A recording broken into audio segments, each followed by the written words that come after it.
ഹരേ കൃഷ്ണ കൃഷ്ണ കൃഷ്ണ ഹരേ ഹരേ, ഹരേ രാമ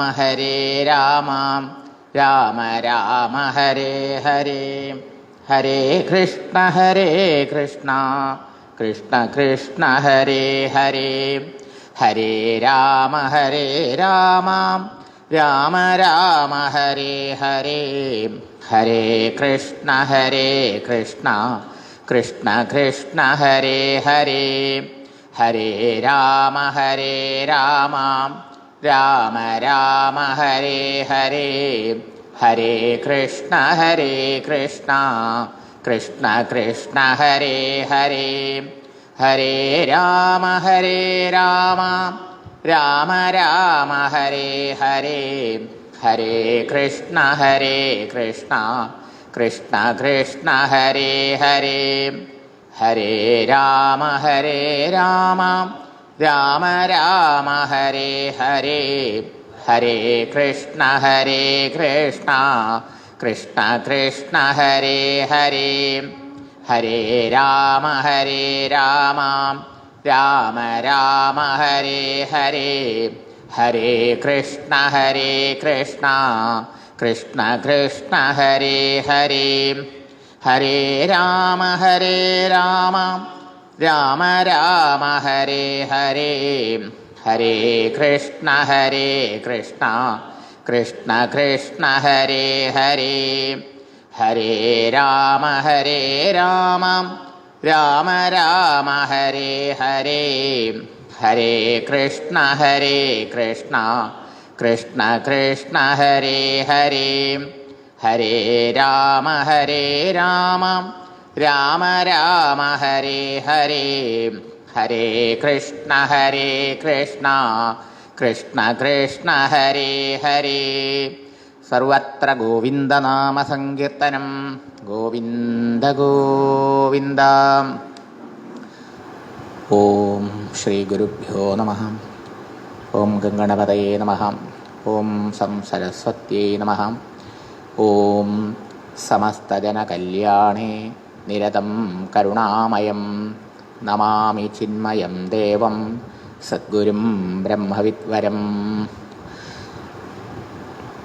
നിധയേ സർവവിദ്യാനാം ഭിഷജേ ഭവരോഗിണാം ഗുരവേ സർവലോകാനാം ദക്ഷിണാമൂർത്തയേ നമഃ.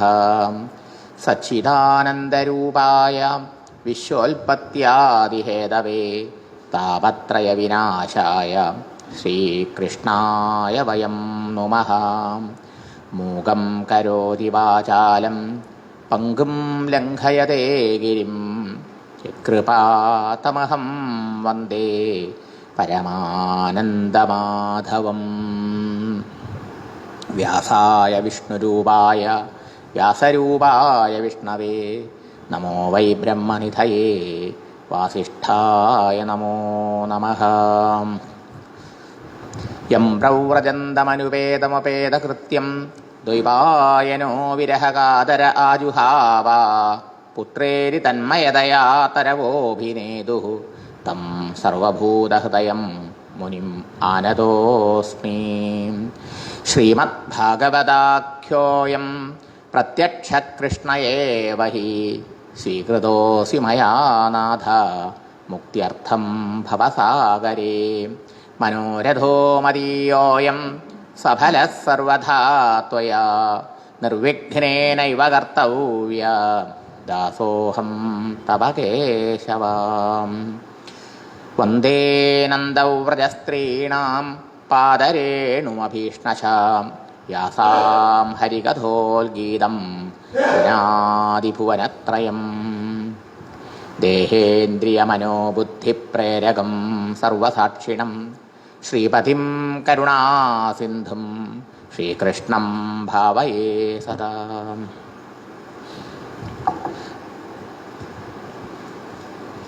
ഉപക്രമം, ഉപസംഹാരം, അഭ്യാസം, അപൂർവത, ഫലം, അർത്ഥവാദം, ഉപപത്തി.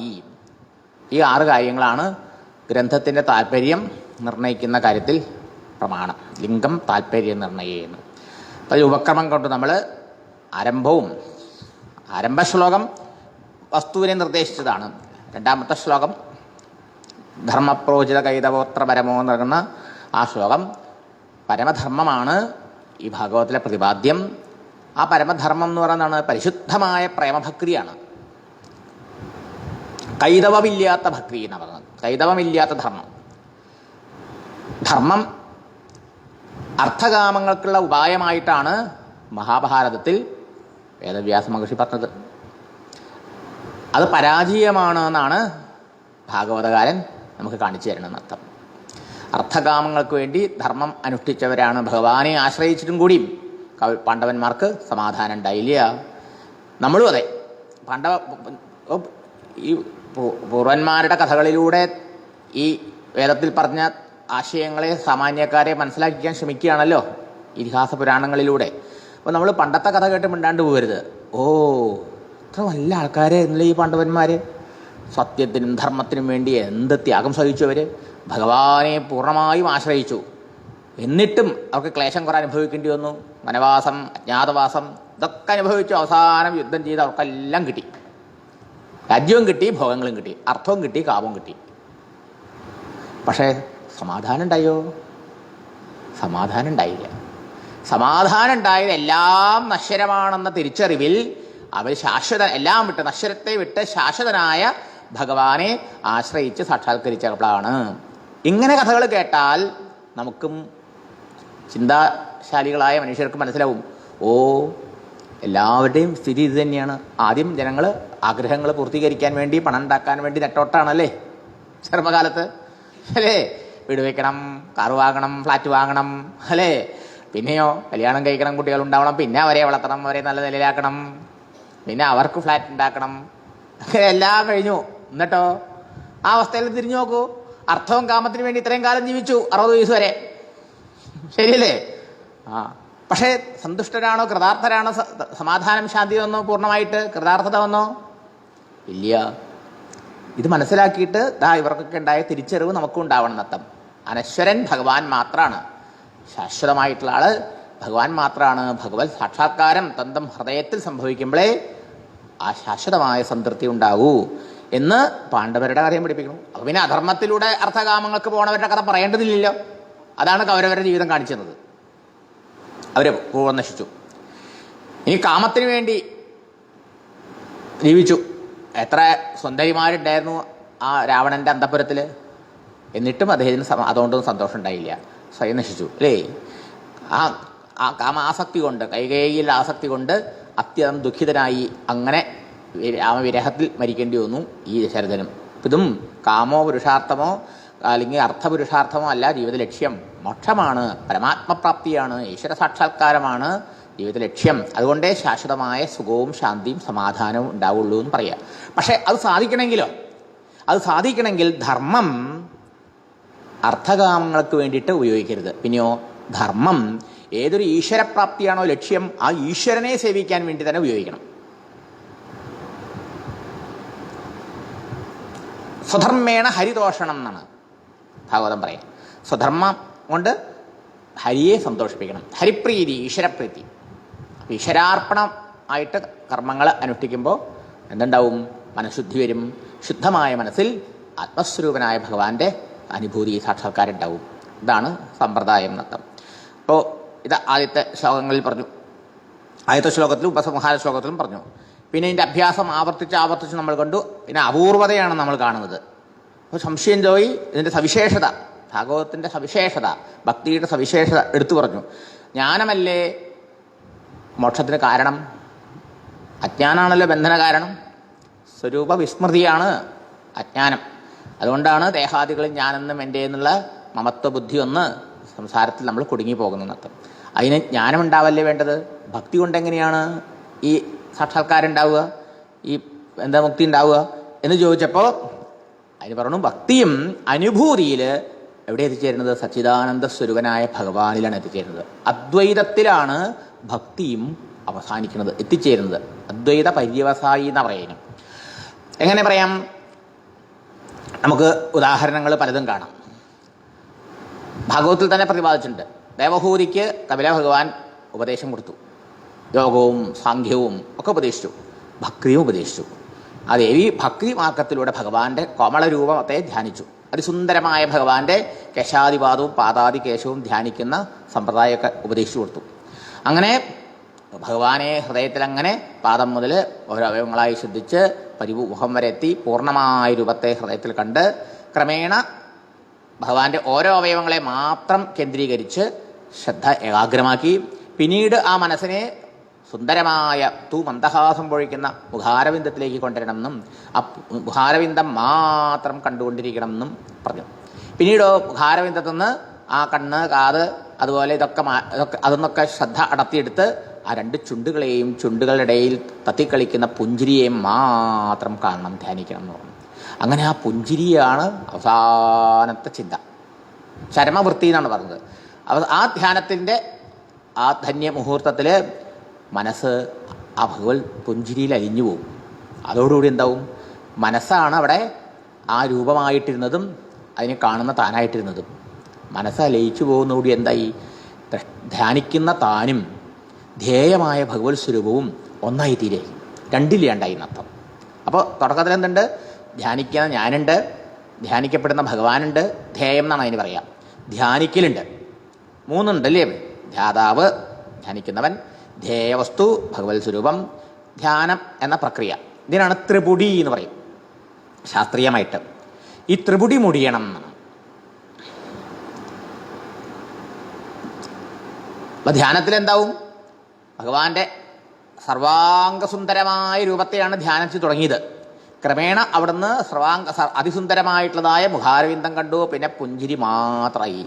അവസാനോ തഥാ കിഞ്ചന സ്മരേ, പിന്നെ ഒന്നും ചിന്തിക്കാത്ത അവസ്ഥ, ചിന്തയില്ലാത്ത അവസ്ഥ, മനസ്സിൽ ലയിച്ചു പോയി. മനസ്സിൽ ലയിച്ചോട് ഞാനുമില്ല, ഭഗവത് സ്വരൂപമില്ല, ഞാനില്ല, ഭഗവത് സ്വരൂപം ആ രൂപമില്ല എന്നുള്ളൂ. എന്താണോ ആ സ്വരൂപമായിട്ട് പ്രകടമായത്, ദ്രഷ്ടാവായും ദൃശ്യമായും ഉള്ളിൽ പ്രകാശിച്ചത്, ആ സച്ചിദാനന്ദ ആത്മസ്വരൂപം മാത്രം ശേഷിക്കും. അതാണ് ഈശ്വരാനുഭവം, ആത്മാനുഭവം എന്ന് ഭഗവാനോട് ഉപദേശിച്ചു. അത് ദേവഹൂതിക്ക് കൈവന്നു. ആ അനുഭവം കൈവന്ന ഒരാൾക്ക് ഒരിക്കലും പിന്നെ അവിടുന്ന് ഉണർന്നാൽ, ആ സമാധിയിൽ നിന്ന് ഉണർന്നു കഴിഞ്ഞാൽ ശരീരത്തിൽ ഞാനെന്നും എൻ്റെ എന്നുള്ള ഭാവം ഉണ്ടാവില്ല.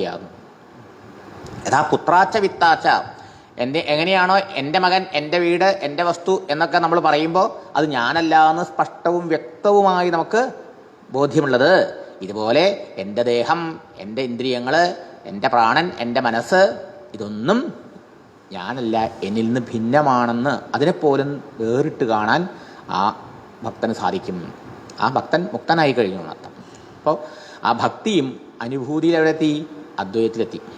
ഇത് കഥ പറയുന്ന അല്ലെങ്കിൽ ഗുരുനാഥ് വ്യാസമഹർഷിക്ക് ഭാഗവതം എഴുതാൻ നിർദ്ദേശിച്ച നാരദ മഹർഷിയുടെ ജീവിതത്തിൽ നമ്മൾ കണ്ടു അല്ലേ? പൂർവ്വജന്മത്തിൽ അങ്ങനെ തീർത്ഥാടനം ചെയ്ത് ഏകാന്തമായ കാട്ടിൽ പോയിരുന്ന് ആ ഭഗവാനെ ധ്യാനിച്ചുകൊണ്ടിരുന്നു. ആ ഭഗവാന്റെ കോമളരൂപം ഹൃദയത്തിൽ ഓടി വന്നു, പ്രകാശിച്ചു അല്ലേ?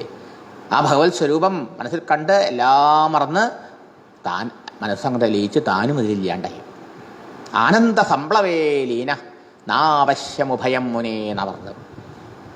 ആനന്ദക്കടലിൽ താൻ അലിഞ്ഞില്ലാണ്ടായി. അതോടെയോ ഞാനില്ലാണ്ടായപ്പോൾ പിന്നെ ഭഗവാന്റെ രൂപത്തെ കാണാൻ ആളില്ലെങ്കിൽ പിന്നെ ഭഗവാന്റെ രൂപമില്ല. ഇവിടെ കാഴ്ചക്കാരൻ കാണിച്ചുള്ളൂ, കാണലും ഇല്ല, കാഴ്ച വസ്തുവില്ല, കാണക്കാരനും ഇല്ല. ത്രിപുടി മുടിഞ്ഞു. അവിടെ എന്താ അനുഭവം? ആനന്ദം, സച്ചിദാനന്ദം, ശാശ്വതാനന്ദം. ഇത് നാരദ മഹർഷിയുടെ, നാരദനായിട്ടില്ല അന്ന്, ദാസീപുത്രൻ്റെ അവസ്ഥയിൽ, നാരദൻ്റെ പൂർവ്വജന്മത്തിൽ അതിന് സംഭവിച്ചതായിട്ട് പറഞ്ഞു എന്നർത്ഥം. അപ്പോൾ അനുഭൂതിയിൽ ദ്വൈതമുണ്ടോ? ഇല്ല, ആ ആത്മാനുഭവമാണ്.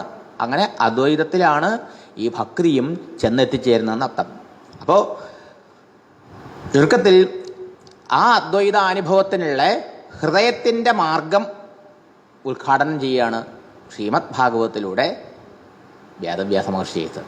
അതിലുള്ള ബുദ്ധിയുടെ മാർഗമാണ് ഉപനിഷത്തുക്കളും ബ്രഹ്മസൂത്രങ്ങളൊക്കെ എന്നർത്ഥം. അപ്പോൾ വേദാർത്ഥത്തെ ഉപബ്രഹ്മണം ചെയ്യാം. ഇതിഹാസ പുരാണാഭ്യാം വേദാർത്ഥം ഉപബ്രഹ്മയെന്നാണ്. ഇതിഹാസങ്ങളിലൂടെയും പുരാണങ്ങളിലൂടെയും വേദാർത്ഥത്തെ വിസ്തരിച്ച് സാമാന്യക്കാരിലെത്തിക്കുക, ഇതാണ് ദൗത്യം. ഇവിടെ എങ്ങനെയാണ് സാധിച്ചത്? ഭാഗവത്തിൽ ഭക്തിയിലൂടെ വേദാർത്ഥത്തെ വിസ്തരിച്ചു, ഉപബ്രഹ്മണം ചെയ്തു. അതാണ് ഭാഗവതം ചെയ്യുന്നത് എന്നർത്ഥം. മാത്രമല്ല ഈ ഭാഗവതത്തിന് എല്ലാവരെയും അനുഗ്രഹിക്കാനുള്ള കഴിവുണ്ട്. അധികാരി ഭേദമനുസരിച്ച്. ഉത്തമാധികാരിയാണെങ്കിലോ ശ്രവണ മാത്രയിൽ അയാൾക്ക് ആനുണ്ടാവും. പരീക്ഷത്തിനെ മതിനർത്ഥം. പരീക്ഷത്തിന് ഈ ലോകവിഷയങ്ങളൊന്നിലും ആശയില്ലായിരുന്നു. പരിപൂർണ വിരക്തനായിരുന്നു. ഭഗവാനിൽ ഏകാന്ത ഭക്തിയുള്ളവനുമായിരുന്നു. അങ്ങനെയുള്ള പരീക്ഷത്തോ 7 ദിവസം ഭാഗവതം കേട്ട മാത്രയിൽ ബ്രഹ്മോപദേശം കൊടുത്തു. അഹം ബ്രഹ്മ പരന്ധാമ ബ്രഹ്മാഹം പരമം എന്ന് ഉപദേശം കിട്ടി. അഹം ബ്രഹ്മാസ്മി എന്നുള്ള അനുഭവം ഉണ്ടായി. സർവവും ഭഗവന്മയ എന്നുള്ള അനുഭവം അദ്ദേഹത്തിനുണ്ടായി എന്നർത്ഥം. അല്ല, ഇനി ആ നിലയിലേക്ക് എത്താത്ത ആൾക്കാർ മധ്യമ അധികാരികളുണ്ടാവും. വൈരാഗ്യത്തിൻ്റെ കുറവാണ് അതിന് കാരണം. മന്ദാധികാരികളുണ്ടാവും. ഇനി അതിമന്ദന്മാരുണ്ടാവും. നമ്മൾ സമൂഹത്തിൽ അധികം കാണുന്നത് മന്ദന്മാരെ പോലല്ല. നമ്മളൊക്കെ നോക്കുമ്പോൾ നമ്മൾ മന്ദനും കൂടിയല്ല, അതിമന്ദനാകും ചിലപ്പോൾ, അല്ലേ? ഭക്തിയും വിരക്തിയുടെയൊക്കെ അളവ് വെച്ച് നോക്കുമ്പോൾ. പക്ഷെ അവരെ പോലും കൈപിടിച്ച് ഉയർത്തി ഈ ഉത്തമാധികാരിതയിലേക്ക് ഉയർത്താനുള്ള സാമർഥ്യം ശ്രീമദ് ഭാഗവതത്തിനുണ്ട് എന്നർത്ഥം. അങ്ങനെ അനേക അതിന് സമർത്ഥിക്കുന്ന അനേകം കഥകൾ ഈ ഭാഗവത്തിലൂടെ നമുക്ക് കാണാം. അങ്ങനെ സദ്യോഹൃദ്യവരുദ്ധ്യതേ ഈ ഭാഗവതം ആ യഥാർത്ഥ ഭക്തി ഹൃദയത്തിൽ ജനിപ്പിച്ചു വന്നു കഴിഞ്ഞാൽ ഉടൻ തന്നെ ഹൃദയത്തിൽ ഈശ്വരൻ്റെ അനുഭൂതി ഉണ്ടാക്കി കൊടുക്കും എന്ന് പ്രതിപാദിക്കുന്നു എന്നർത്ഥം. മാത്രമല്ല, ഈ പ്രപഞ്ചം ആരിൽ നിന്നുണ്ടായി, ആരിൽ നിലനിന്ന് ആരിലേക്ക് തിരിച്ചു പോകുന്നുവോ ആ ഭഗവാനെന്ന് ഭിന്നമല്ല ഈ പ്രപഞ്ചവും ഈ പ്രപഞ്ചത്തിലുള്ള ജീവന്മാരും. ഞാൻ, ജഗത്ത്, ഈശ്വരൻ, ഇത് മൂന്നാണല്ലോ ശാസ്ത്രത്തിൻ്റെ ചർച്ചാ വിഷയം അഥവാ അന്വേഷണ വിഷയം. ഞാൻ എന്ന് പറഞ്ഞാൽ നമ്മൾ ഓരോരുത്തരും, അതാരാ? ജീവൻ, ഈ ശരീരാഭിമാനിയായ ജീവൻ. ഞാൻ കാണുന്ന ഈ ലോകം. അപ്പം ജീവൻ, ജഗത്ത്, ഇതിന് രണ്ടിനും കാരണക്കാരനെന്ന് തൽക്കാലം വിശ്വസിക്കുന്ന ഈശ്വരൻ. ഈ മൂന്നിനെയാണ് അന്വേഷിക്കുന്നത്. അവസാനം എവിടെ എത്തിച്ചേരുന്നു? ഒന്നിലോ ഞാൻ ആരെന്ന് വിചാരം ചെയ്ത് തൻ്റെ യഥാർത്ഥ സ്വരൂപത്തിൽ എത്തിച്ചേരുമ്പോഴോ, ആ ആത്മസ്വരൂപത്തിൽ എത്തുമ്പോഴോ ആ ആത്മാവാസ്യം ഇതം സർവം, ഈ ആത്മാ തന്നെയാണ് ഈ കാണുന്ന സർവസ്വവും എന്ന് ബോധ്യവും. അല്ല, പ്രപഞ്ചത്തിൻ്റെ കാരണത്തെക്കുറിച്ച് അന്വേഷിച്ച് അവസാനം അതെവിടെ എത്തിച്ചേരുക? അത് പഞ്ചഭൂതങ്ങൾ എവിടുന്നുണ്ടായി? ആ പഞ്ചഭൂത പ്രപഞ്ചം നിൽക്കുന്നത് മനസ്സ് ആ മനസാക്ഷിയായ ബോധത്തിൽ, ആത്മാവിൽ. അങ്ങനെ വരുമ്പോഴും ആ ആത്മാനുഭവത്തിലെത്തും. അല്ല, ഈശ്വരനെ അന്വേഷിച്ച് പോയി കഴിഞ്ഞാലും അവസാനത്തെ ഈശ്വരൻ്റെ സ്വരൂപവും സച്ചിദാനന്ദം, അതും ആത്മസ്വരൂപവും ഒന്ന്. ഇപ്പം ഏത് മാർഗത്തിൽ പോയാലും അനുഭൂതിയിൽ മൂന്നില്ല. ഈശ്വരനും ജീവനും ജഗത്തും ഒന്ന് എന്നുള്ള ആ അദ്വൈത ദർശനം, അഥവാ അദ്വൈത ദർശനമല്ല, അദ്വൈത അനുഭവം ഈ ഭാഗവതത്തിൻ്റെ പഠിതാക്കൾക്ക് ഉണ്ടാക്കി കൊടുക്കാൻ സമർത്ഥമാണ് ശ്രീമദ് ഭാഗവതം എന്നർത്ഥം. അപ്പോൾ അജ്ഞാനാവസ്ഥയിൽ ജീവനും ഈശ്വരനും ജഗത്തും ഭിന്നമെന്ന് തോന്നിയാലും അനുഭൂതി ദശയിൽ മൂന്നല്ല ഒന്ന് എന്ന അനുഭൂതി ഉണ്ടാക്കി കൊടുക്കുന്ന വിശിഷ്ട ഗ്രന്ഥമാണ് ശ്രീമദ് ഭാഗവതം. അപ്പോൾ നമ്മുടെ ജീവിത ലക്ഷ്യം ഉപേയം എന്ന് പറഞ്ഞില്ലേ, അതാണ് ഭഗവാൻ, ശാശ്വതാനന്ദം, മോക്ഷം, പരമപ്രാപ്തി എന്നൊക്കെ പറഞ്ഞത്. ആ ഉപേയമായ പരമാനന്ദത്തെ അല്ലെങ്കിൽ ആ ഈശ്വരാനുഭൂതിയെ, സാക്ഷാത്കാരത്തെ നൽകാൻ ഏറ്റവും പറ്റിയ ഉപായമാണ് ശ്രീഹരിയുടെ തന്നെ വാങ്മയമൂർത്തിയായ ശ്രീമദ് ഭാഗവതം. തേനേയും വാങ്മയീമൂർത്തി എന്നാണ്. ഭഗവാൻ ശ്രീകൃഷ്ണ ഭഗവാൻ തൻ്റെ ശരീരത്തെ ഇട്ട് സ്വധാമത്തിലേക്ക് പോകുമ്പോൾ അവൻ്റെ ദിവ്യമായ ചൈതന്യത്തെ ഭാഗവതത്തിൽ വിലയിപ്പിച്ചു എന്നാണ്. ഉദ്ധവൻ ചോദിക്കുന്നുണ്ട്, ഭഗവാനെ അങ്ങ് പോയി കഴിഞ്ഞാൽ ഈ ഭക്തന്മാർക്കിനി എന്താ രക്ഷ? ഈ ഭക്താർത്ഥം സഗുണോജാത നിരാകാരോപി ചിന്മയ. അവിടുന്ന് നിരാകാരനാണ്, നിർഗുണനാണ്, സർവവ്യാപിയാണ്, ശരി തന്നെ. പക്ഷെ ആ രൂപം എത്ര പേർക്ക് ധ്യാനിക്കാൻ പറ്റും? അവരോടുള്ള അതിന് കഴിവില്ലാത്ത ആ ഭക്തന്മാരെ കൂടി അനുഗ്രഹിക്കാൻ വേണ്ടിയിട്ടല്ലേ അവിടുന്ന് സഗുണസാകാരനായി ഈ ലോകൈക സുന്ദരമായ ഈ സച്ചിദാനന്ദ സ്വരൂപമെടുത്ത്, ശ്രീകൃഷ്ണ രൂപമെടുത്ത് അവതരിച്ചത്. അങ്ങനെയുള്ള അവിടുത്തെ കഥകൾ കേട്ടും നാമം ജപിച്ചും രൂപത്തെ ധ്യാനിച്ചും പൂജിച്ചും എത്രയെത്ര ഭക്തന്മാരാണ് ഭഗവത് പദമടയുന്നത്. അങ്ങനെയുള്ള അവിടുന്ന് പോയാൽ ലോകത്തിന് എന്താ ആശ്രയം? ഭക്തന്മാർക്ക് എന്താ ആശ്രയം? ഭഗവാൻ പറഞ്ഞു, ഞാൻ ഈ രൂപം മറച്ചാലും ഞാൻ പോകുന്നില്ല.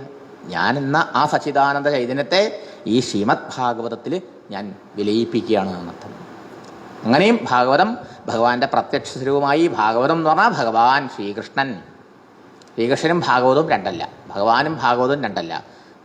ഭാഗവതം ആ സച്ചിദാനന്ദ സ്വരൂപനായ ഭഗവാന്റെ വാങ്മയ രൂപമാണ് എന്നർത്ഥം. ഓരോ വാക്കുകളിലൂടെയും ആ ഭഗവാനാണ് വെളിവാക്കപ്പെടുന്നത് എന്നർത്ഥം. ഇനി സാമാന്യക്കാരന് പോലും ഭഗവത് കഥകൾ കേൾക്കുന്നത് വഴി ഭഗവാനിൽ പ്രേമുണ്ടാകും. ആ ഭഗവത് പ്രേമം വളർന്നാൽ വിഷയങ്ങളിലുള്ള നശ്വരത മനസ്സിലാക്കാനുള്ള വിവേകം ഉണ്ടാവും എന്നർത്ഥം. ഭഗവത് ഭക്തി കൊണ്ട് മനസ്സ് ശുദ്ധമാകുമ്പോഴേ നമ്മുടെ വിവേകം പോലും ശരിക്കും പ്രവർത്തിക്കുള്ളൂ. വിവേകം വളർന്നാൽ വിവേകത്തിൻ്റെ സാഫല്യമാണ്, അല്ലെങ്കിൽ ഫലമാണ് എന്ത്? ആസക്തി വിടുക. വൈരാഗ്യം എന്ന് പറഞ്ഞാൽ അനാസക്തി. ശാശ്വതം ഭഗവാൻ എന്ന് ബോധ്യമാവുമ്പോൾ എന്തായി? അശാശ്വതമായ നശ്വരമായ വസ്തുക്കളുടെ നേരെ ഉണ്ടായ മനസ്സിൻ്റെ പ്രീതി കുറഞ്ഞു വരികയെന്നർത്ഥം. അതാണ് അനാസക്തി. അപ്പോൾ അങ്ങനെ ഭഗവത് പ്രേമം വളർത്താനും ഭഗവത് പ്രേമം വഴി ആ വിവേക വൈരാഗ്യങ്ങൾ വളർത്തി പൂർണ്ണമായും ജീവിതത്തെ ഭഗവാനിൽ സമർപ്പിച്ച് ആ ആത്മാനുഭവം തന്ന് ജീവിതത്തെ ധന്യമാക്കി തീർക്കാൻ എത്രയോ ഗ്രന്ഥങ്ങൾ ഇവിടെ ഉണ്ടായിട്ടുണ്ടെങ്കിലും അതിലൊക്കെ ശ്രേഷ്ഠമായിട്ടുള്ള വിശ്വോത്തര കൃതിയാണ് ശ്രീമദ് ഭാഗവതം. കേൾക്കുന്ന മാത്രയിൽ കാതിന് സുഖം, മനസ്സിന് സുഖം, ഹൃദയത്തിന് സുഖം, ചിന്തിക്കുമ്പോഴോ ബുദ്ധിക്കും സുഖം എന്നർത്ഥം. ശ്രുതി മതിമധുരേ എന്നാണ് ഗായരപ്പനെ കുറിച്ച് പട്ടേരി പറഞ്ഞത് അല്ലേ? ശ്രുതി മധുരേ മതിമധുരേ. കേൾക്കുമ്പോൾ കാതിനിമ്പം. ഭഗവാന്റെ കഥകൾ കേൾക്കാൻ എന്താ രസമാണ് അല്ലേ? കേൾക്കുന്ന ആ മനസ്സ് കുളിർമയുണ്ടാവും, മനസ്സ് ശുദ്ധി ഉണ്ടാവും. അതിൻ്റെ അർത്ഥത്തെ വെച്ച് വിചാരം ചെയ്യുമ്പോഴോ ബുദ്ധിക്കും മധുരമായിട്ടുള്ള അർത്ഥം. അങ്ങനെ സർവ കരണങ്ങൾക്കും ഇന്ദ്രിയങ്ങൾക്കും മനസ്സിനും ഹൃദയത്തിനും ബുദ്ധിക്കും ഒരുപോലെ സംതൃപ്തി കൊടുക്കാൻ പറ്റിയ മഹനീയ ഗ്രന്ഥമാണ് ശ്രീമദ് ഭാഗവതം എന്ന് വീണ്ടും പറയണം. പിന്നെ ഇതിൻ്റെ മഹത്വം, സർവവേദാന്ത സാരമാണ് ശ്രീമദ് ഭാഗവതം എന്ന് പറഞ്ഞു, പല പ്രാവശ്യം പറഞ്ഞു. സർവ വേദങ്ങളുടെയും അന്തമാണ് ഉപനിഷത്ത്, ആ ഉപനിഷത്തുക്കളുടെയും സാരമാണ് ഭഗവത്ഗീത. ആ ഭഗവത്ഗീതയുടെ വിസ്തൃത വ്യാഖ്യാനമാണ് ഭാഗവതം എന്ന് മഹാന്മാർ പറയുന്നു, ഗുരുദാനങ്ങൾ പറയുന്നു. ഇതൊന്നും ഞാൻ പറയണതല്ല, ഇതൊക്കെ നമ്മുടെ ഗുരുനാഥന്മാരെന്ന് കേട്ടത് ഞാൻ പറയണമെന്ന് മാത്രമേ ഉള്ളൂ. അപ്പോൾ വേദാന്ത സാര സർവസ്വം ആണ് ശ്രീമദ് ഭാഗവതം. മാത്രമല്ല വേദാന്ത സൂത്രം, ഉപനിഷത്തുക്കളുടെ ആ സിദ്ധാന്തങ്ങളെ സമന്വയിപ്പിച്ച ബ്രഹ്മസൂത്രമാണ് വേദാന്ത സൂത്രം എന്ന് പറയപ്പെടുന്നത്. ആ വേദാന്ത സൂത്രത്തിന് സമ്മതമാണ്, അഥവാ ഉപനിഷത്തിന് സമ്മതമായിട്ടുള്ള ഗ്രന്ഥമാണ് ശ്രീമദ് ഭാഗവതം. അതുമാത്രമല്ല പരമജ്ഞാനിയായ സനത്കുമാര മഹർഷിയിൽ നിന്നും ബ്രഹ്മവിദ്യ അഭ്യസിച്ച് പോരാ, സനത്കുമാരെന്ന് മാത്രമല്ല, സാക്ഷാൽ ദശമസ്കന്ധത്തിൻ്റെ അവസാനത്തിൽ കാണാം ശ്രുതിഗീതയിൽ നാരദ മഹർഷി നാരായണ മഹർഷിയുടെ അടുത്ത് ബദരികാശ്രമത്തിൽ പോയി അവിടെ വെച്ച് അദ്ദേഹം ഉപദേശിക്കുന്നു. നാരായണ മഹർഷി ഉപദേശിച്ച ഉപദേശം അങ്ങയിൽ നിന്നും ആ ആത്മതത്വത്തെയൊക്കെ വേണ്ട പോലെ ഗ്രഹിച്ച ആളാണ് നാരദ മഹർഷി. ഈ ശ്രീനാരദ മഹർഷിയാണ് ഭക്തിസൂത്രം എഴുതിച്ചത്. അങ്ങനെയുള്ള ഭക്തിസൂത്രത്തിൻ്റെ വ്യാഖ്യാനവും കൂടിയാണ് ഈ ശ്രീമദ് ഭാഗവതം. ഇങ്ങനെ ഇതെല്ലാം തികയുന്ന ഒരു ഗ്രന്ഥം ഭാഗവതം പോലെയില്ല. അതുകൊണ്ട് ഇവിടെ അദ്വൈത ജ്ഞാനമുണ്ട്, വേദാന്തമുണ്ട്, ഇവിടെ ജ്ഞാനമുണ്ട്. അതുകൊണ്ട് ഭാഗവതത്തിൽ ജ്ഞാനമില്ല, ഭക്തി മാത്രമല്ല, ഭക്തിക്കാണ് മുൻതൂക്കെന്ന് മാത്രം. അപ്പോൾ വേദാന്ത ഉപനിഷത്തിന് സമ്മതമാണ്, നാരദ മഹർഷിയുടെ ഭക്തിസൂത്രത്തിൻ്റെ വ്യാഖ്യാനമാണ്. അങ്ങനെയുള്ള ഈ ശ്രീമദ് ഭാഗവതത്തിൽ എന്താണ് പ്രതിപാദിച്ചത്? ആദിമധ്യാവസാനേഷു വൈരാഗ്യ ആഖ്യാന സംയുതം ഹരിലീലാ കഥാവ്രാത അമൃതാനന്ദിത സൽസുരം. ആദിമധ്യാവസാനങ്ങളിൽ എവിടെ എടുത്താലും, തുടക്കത്തിലായാലും ഇടയ്ക്കായാലും മധ്യത്തിലായാലും അവസാനത്തിലായാലും എവിടെ നോക്കിക്കഴിഞ്ഞാലും ഹരിയുടെ മഹിമയാണ്, ഭഗവാന്റെ മഹിമയാണ് ഇതിൽ വർണ്ണിക്കണത് എന്നർത്ഥം, ഭാഗവതം കീർത്തിക്കണത്. പോരാ, വൈരാഗ്യാഖ്യാന സംയുതം. പല പല രാജാക്കന്മാരുടെ കഥകളുണ്ട്, പലരുടെയും കഥകളുണ്ട്. ആ കഥകളിലൂടെയോ നമുക്ക് ഈ പ്രപഞ്ചത്തിൻ്റെ നശ്വരത നല്ലോണം ബോധ്യപ്പെടുത്തരും. അങ്ങനെ അതിൽ ആസക്തി വിടാൻ, അനാസക്തി വളരാൻ, വൈരാഗ്യത്തെ വളർത്താൻ സഹായിക്കുന്ന കഥകൾ അടങ്ങിയതാണ് അർത്ഥം.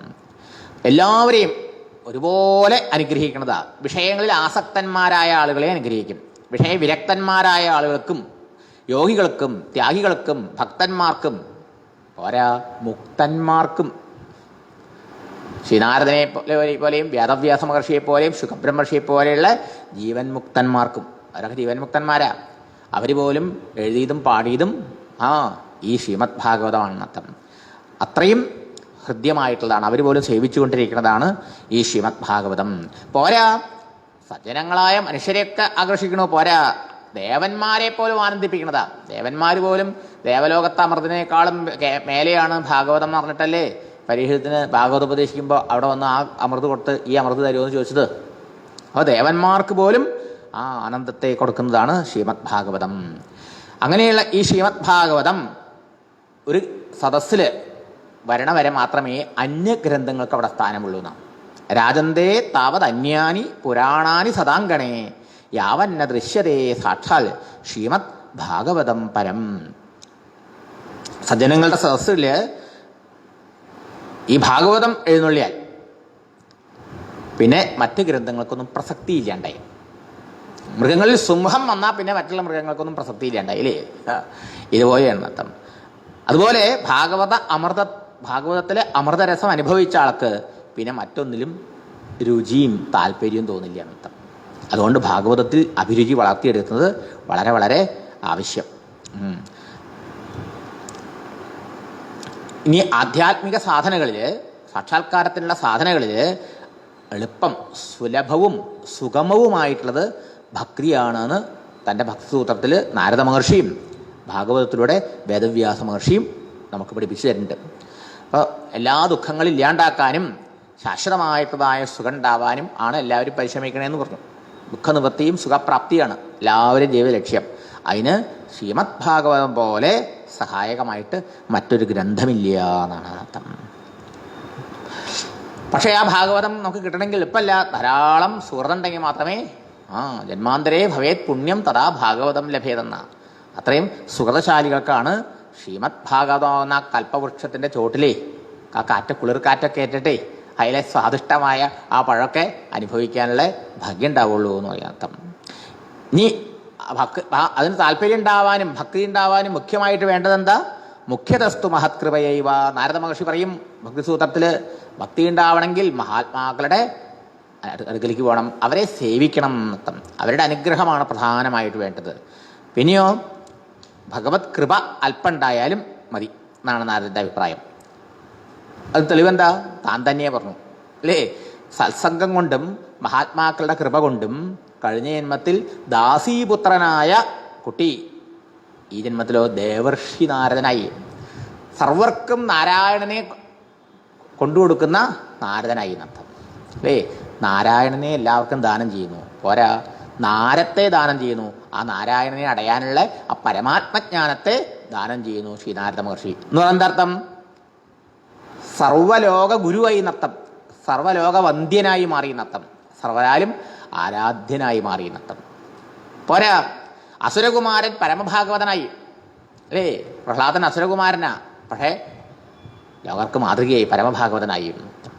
പോരാ ഉത്താനപാദന്റെ പുത്രൻ സുനീതിപുത്രൻ അച്ഛൻ്റെ മടിയിലിരിക്കാൻ ആ സ്വാതന്ത്ര്യം നിഷേധിച്ചതാണ് കാരണം. ആ ഇച്ഛ നിരാശയായിരുന്നു ഭഗവാനെ വരിക്കാൻ ആ കുട്ടിയെ പ്രേരിപ്പിച്ചത്. പക്ഷേ അവസാനം നാരദ മഹർഷിയുടെ സമ്പർക്കം കൊണ്ട് എന്തായി? ഭഗവാൻ മുമ്പിൽ പ്രത്യക്ഷപ്പെട്ടപ്പോൾ നിനക്ക് എന്താ വേണ്ടേ വരെന്ന് ചോദിച്ച സമയത്ത് ഈ രാജ്യമോ അധികാരമോ സ്ഥാനമാനങ്ങളോ ഒക്കെ ചോദിക്കാൻ മറന്നു, ആശകളൊക്കെ പോയി. അവസാനം ഭഗവാൻ ധാരാളം കാലം രാജ്യം ഭരിച്ച അതിനുശേഷം നിനക്ക് എൻ്റെ അടുത്ത് എത്താമെന്ന് പറഞ്ഞപ്പോൾ ആ കുട്ടിക്ക് നിരാശയുണ്ടായി. എന്താ കാരണം? ആഗ്രഹത്തോടുകൂടി ആശയോടുകൂടി ഭഗവാനെ ഭജിച്ചെങ്കിലും ആ ഭഗവത് ഭക്തിയുടെ മഹത്വം കൊണ്ട് കുട്ടിയുടെ ഉള്ളിലെ ആശകൾ മുഴുവനും പോയി. അപ്പോൾ എന്തായി? ഒരാശയില്ലാത്ത കുട്ടിക്ക് ഇനിയും 36,000 കൊല്ലത്തെ കാത്തിരിപ്പ് ഭഗവത് പ്രാപ്തിക്ക് വേണ്ടി വരണമല്ലോ. ഇത്രയും തപസ് ചെയ്തിട്ട് ഭഗവാനെ പ്രത്യക്ഷപ്പെടുത്തിയിട്ട് ഞാൻ ഇങ്ങനൊരു വരം വാങ്ങി മൂഢൻ എന്ന് തോന്നിയതാണ്. അത് നോക്കൂ, ആ കുട്ടിയിലുണ്ടായ മാറ്റം. ധ്രുവതാരമായി മാറി. എല്ലാം രചിച്ചിട്ടും ലോകത്തിന് സംതൃപ്തി കൊടുക്കാൻ ഇറങ്ങി പുറപ്പെട്ട നാരദ മഹർഷി, വേദവ്യാസ മഹർഷിക്ക് ഗുരുനാഥനായി നാരദ മഹർഷി ഭാഗവതം രചിപ്പിച്ചു, ലോകത്തിന് മുഴുവനും അനുഗ്രഹം ചെയ്യിച്ചു നർത്ഥം. പോരാ, വെറും കാട്ടാളനായിരുന്ന വാൽമീകി ആദികവിയായി ഭഗവത് കൃപ കൊണ്ട്. ഭഗവത് കൃപയുടെ ലേശം കൊണ്ട് ഭഗവാനെ അടഞ്ഞ് ജീവൻ മുക്തരായവരാണ് വ്രജത്തിലെ ഗോപിമാരെന്നർത്ഥം. അത് ഉദ്ധവനോട് ഭഗവാൻ പറയും ഏകാദശത്തിൽ. അവരെങ്ങനെയാണ് എൻ്റെ അടുത്തേക്ക് വന്നത്? കൃഷ്ണൻ്റെ സൗന്ദര്യമാണ് അവരെ ആകർഷിച്ചത് ആദ്യം അല്ലേ? ലോകോത്തര സൗന്ദര്യ സാര സർവസ്വമായിരുന്നു ഭഗവാൻ ശ്രീകൃഷ്ണൻ അല്ലേ? അവിടുത്തെ മനോഹരമായ വാക്കുകളും നോട്ടവും അവിടുത്തെ മനോഹരമായിട്ടുള്ള വേണുഗാനും ഒക്കെ അവരുടെ ഹൃദയത്തെ ഹഠാത് ആകർഷിച്ചു എന്നർത്ഥം. അവരാരും ബ്രഹ്മബുദ്ധിയോട് കൂടിയിട്ടല്ല, ഈശ്വരബുദ്ധിയോട് കൂടിയിട്ടല്ല എന്നെ സമീപിച്ചത്. ജാരബുദ്ധ്യാഭിസംഗതാഹ, ജാരബുദ്ധിയോടുകൂടി വന്നതാ. പക്ഷെ അവരെത്തിയത് എവിടെയാ? ബ്രഹ്മമാം പരമം പ്രാവു സംഘാൽ ശതസഹസ്രശഃ എന്ന് പറയാ ഭഗവാൻ. അവര് എത്തിച്ചേർന്നത് ഈശ്വരനില്ല, സച്ചിദാനന്ദ സ്വരൂപനായ ഭഗവാനോട് ചേർന്നു നത്തം. പോരാ, പരമഭാഗവതകളായവര്. ആ 10 പ്രസവിച്ചൊരമ്മ ദേവഹൂതി മാതാവ്, ദേവഹൂതിയും ഈ ഭഗവാന്റെ ഭാഗവതം കേട്ട് എന്തായി? അവധൂതയായി മാറി, ജീവൻ മുക്തയായി മാറി നത്തം അല്ലേ. ബുദ്ധിസത്തമനായിരുന്നു ഉദ്ധവൻ. പക്ഷെ ബുദ്ധിസത്തമം കൊണ്ട് മാത്രം കാര്യമില്ല എന്ന് നാം കണ്ടു അല്ലേ. ബുദ്ധിക്ക് തൃപ്തി കിട്ടി ശാസ്ത്രങ്ങളൊക്കെ പഠിച്ചിട്ട്, പക്ഷേ ഹൃദയത്തിന് ഒരു സന്തോഷം ഉണ്ടായില്ല അർത്ഥം. ഹൃദയം മറ്റെന്തിനോ വേണ്ടി ദാഹിച്ചുകൊണ്ടിരുന്നു അർത്ഥം. ആ ഉദ്ധവൻ ഗോകുലത്തിൽ ചെന്ന് ഗോപിമാരുടെ ഭക്തി കണ്ട് അവരിൽ നിന്ന് ഭക്തിയുടെ ബാലപാഠങ്ങൾ പഠിച്ചു. അങ്ങനെയോ ഉദ്ധവൻ ഭക്തനാണെങ്കിലും ആ ഭക്തിക്ക് പരിപൂർണത വന്നത് എപ്പോഴാ? ആ വൃന്ദാവനത്തിൽ പോയി ഗോപിമാരുടെ ഭക്തി കണ്ട് അവരുടെ കാക്കൽ വീണ് നമസ്കരിച്ച് അവരെ ഗുരുനാഥനായി സ്വീകരിച്ചപ്പോഴാണ് അല്ലേ. അങ്ങനെയുള്ള ഉദ്ധവൻ ബുദ്ധിസത്തമനെ ഭഗവാൻ ആരാക്കി? തൊന്തു ഭാഗവതേഷു അഹം എന്ന് പറഞ്ഞു അല്ലേ. ഭാഗവതോത്തമന്മാരിൽ അങ്ങ് ഞാൻ. ഭഗവാനെ ഉദ്ധവനെ ഭാഗവതോത്തമനാക്കി മാറ്റി നത്തം. അപ്പോൾ ഭക്തിക്കും ഭക്തിയുടെ സുലഭതയ്ക്കും എളുപ്പമാണെന്നുള്ളത് കാണിക്കുകയാണ് ഉടനീളം ഭാഗവതം നത്തം. അപ്പോൾ ഭഗവാന്റെ കഥാശ്രവണം, ഭഗവാന്റെ നാമസങ്കീർത്തനം, ഭക്തി ഉണ്ടാവാനുള്ള അനുഷ്ഠാനങ്ങളാണ്. പ്രധാന എന്താ? ഭഗവാന്റെ കഥാശ്രവണമാണ്, തിരുനാമ സങ്കീർത്തനം, ഭഗവാന്റെ രൂപസ്മരണം. കൃഷ്ണന്റെ ഏതേത് രൂപങ്ങളെ നമുക്ക് കാണാം, ഭാവിക്കാം, ഭാവന ചെയ്യാം, സ്മരിക്കാം അല്ലേ. പാദസേവനം, അർച്ചനം, വന്ദനം, ദാസ്യം, സഖ്യം, ആത്മനിവേദനം, ഇങ്ങനെ 9 പദ്ധതികളിലൂടെ ഭഗവാൻ പൂർണ്ണ സമർപ്പണം ചെയ്യാൻ ലോകത്തെ പഠിപ്പിച്ചു. ആര്? ഈ നാരദന്റെ ശിഷ്യനായ പ്രഹ്ലാദൻ നത്തം. അങ്ങനെ ഭക്തി ഉണ്ടാവാനുള്ള ആദ്യത്തെപ്പടി എന്താ? ശ്രവണം. ശ്രവണം സർവധർമ്മേഭ്യോ വരം മന്യേ തപോധനാഹ എന്നാണ് സനത്കുമാര മഹർഷി പറയാം. ഏറ്റവും പ്രധാനമായിട്ടുള്ള ശ്രവണമാണ്, ഭഗവത് കഥാശ്രവണം. അതിന് ഏറ്റവും ഉത്തമമായ ഒരു ഗ്രന്ഥം ഈ ശ്രീമദ് ഭാഗവതം പോലെ വേറെ ഇല്ല എന്നാണ്. അങ്ങനെയുള്ള ഈ ശ്രീമദ് ഭാഗവതം കിട്ടണമെങ്കിൽ എന്ത് ചെയ്യണം? സജ്ജനങ്ങളുടെ അനുഗ്രഹം ഉണ്ടാവണം. പ്രഥമന്തു മഹൽ സേവ, മഹാത്മാക്കളുടെ സേവനവും അവരുടെ അനുഗ്രഹമാണ് ആദ്യം സമ്പാദിക്കേണ്ടതെന്ന് അർത്ഥം. അങ്ങനെ സത്സംഗം സാധിച്ചു കഴിഞ്ഞാൽ പിന്നെ നമ്മൾ എന്ത് ചെയ്യണം? ഭഗവാന്റെ കഥാശ്രവണം കൊണ്ട് നിർത്താൻ പാടില്ല.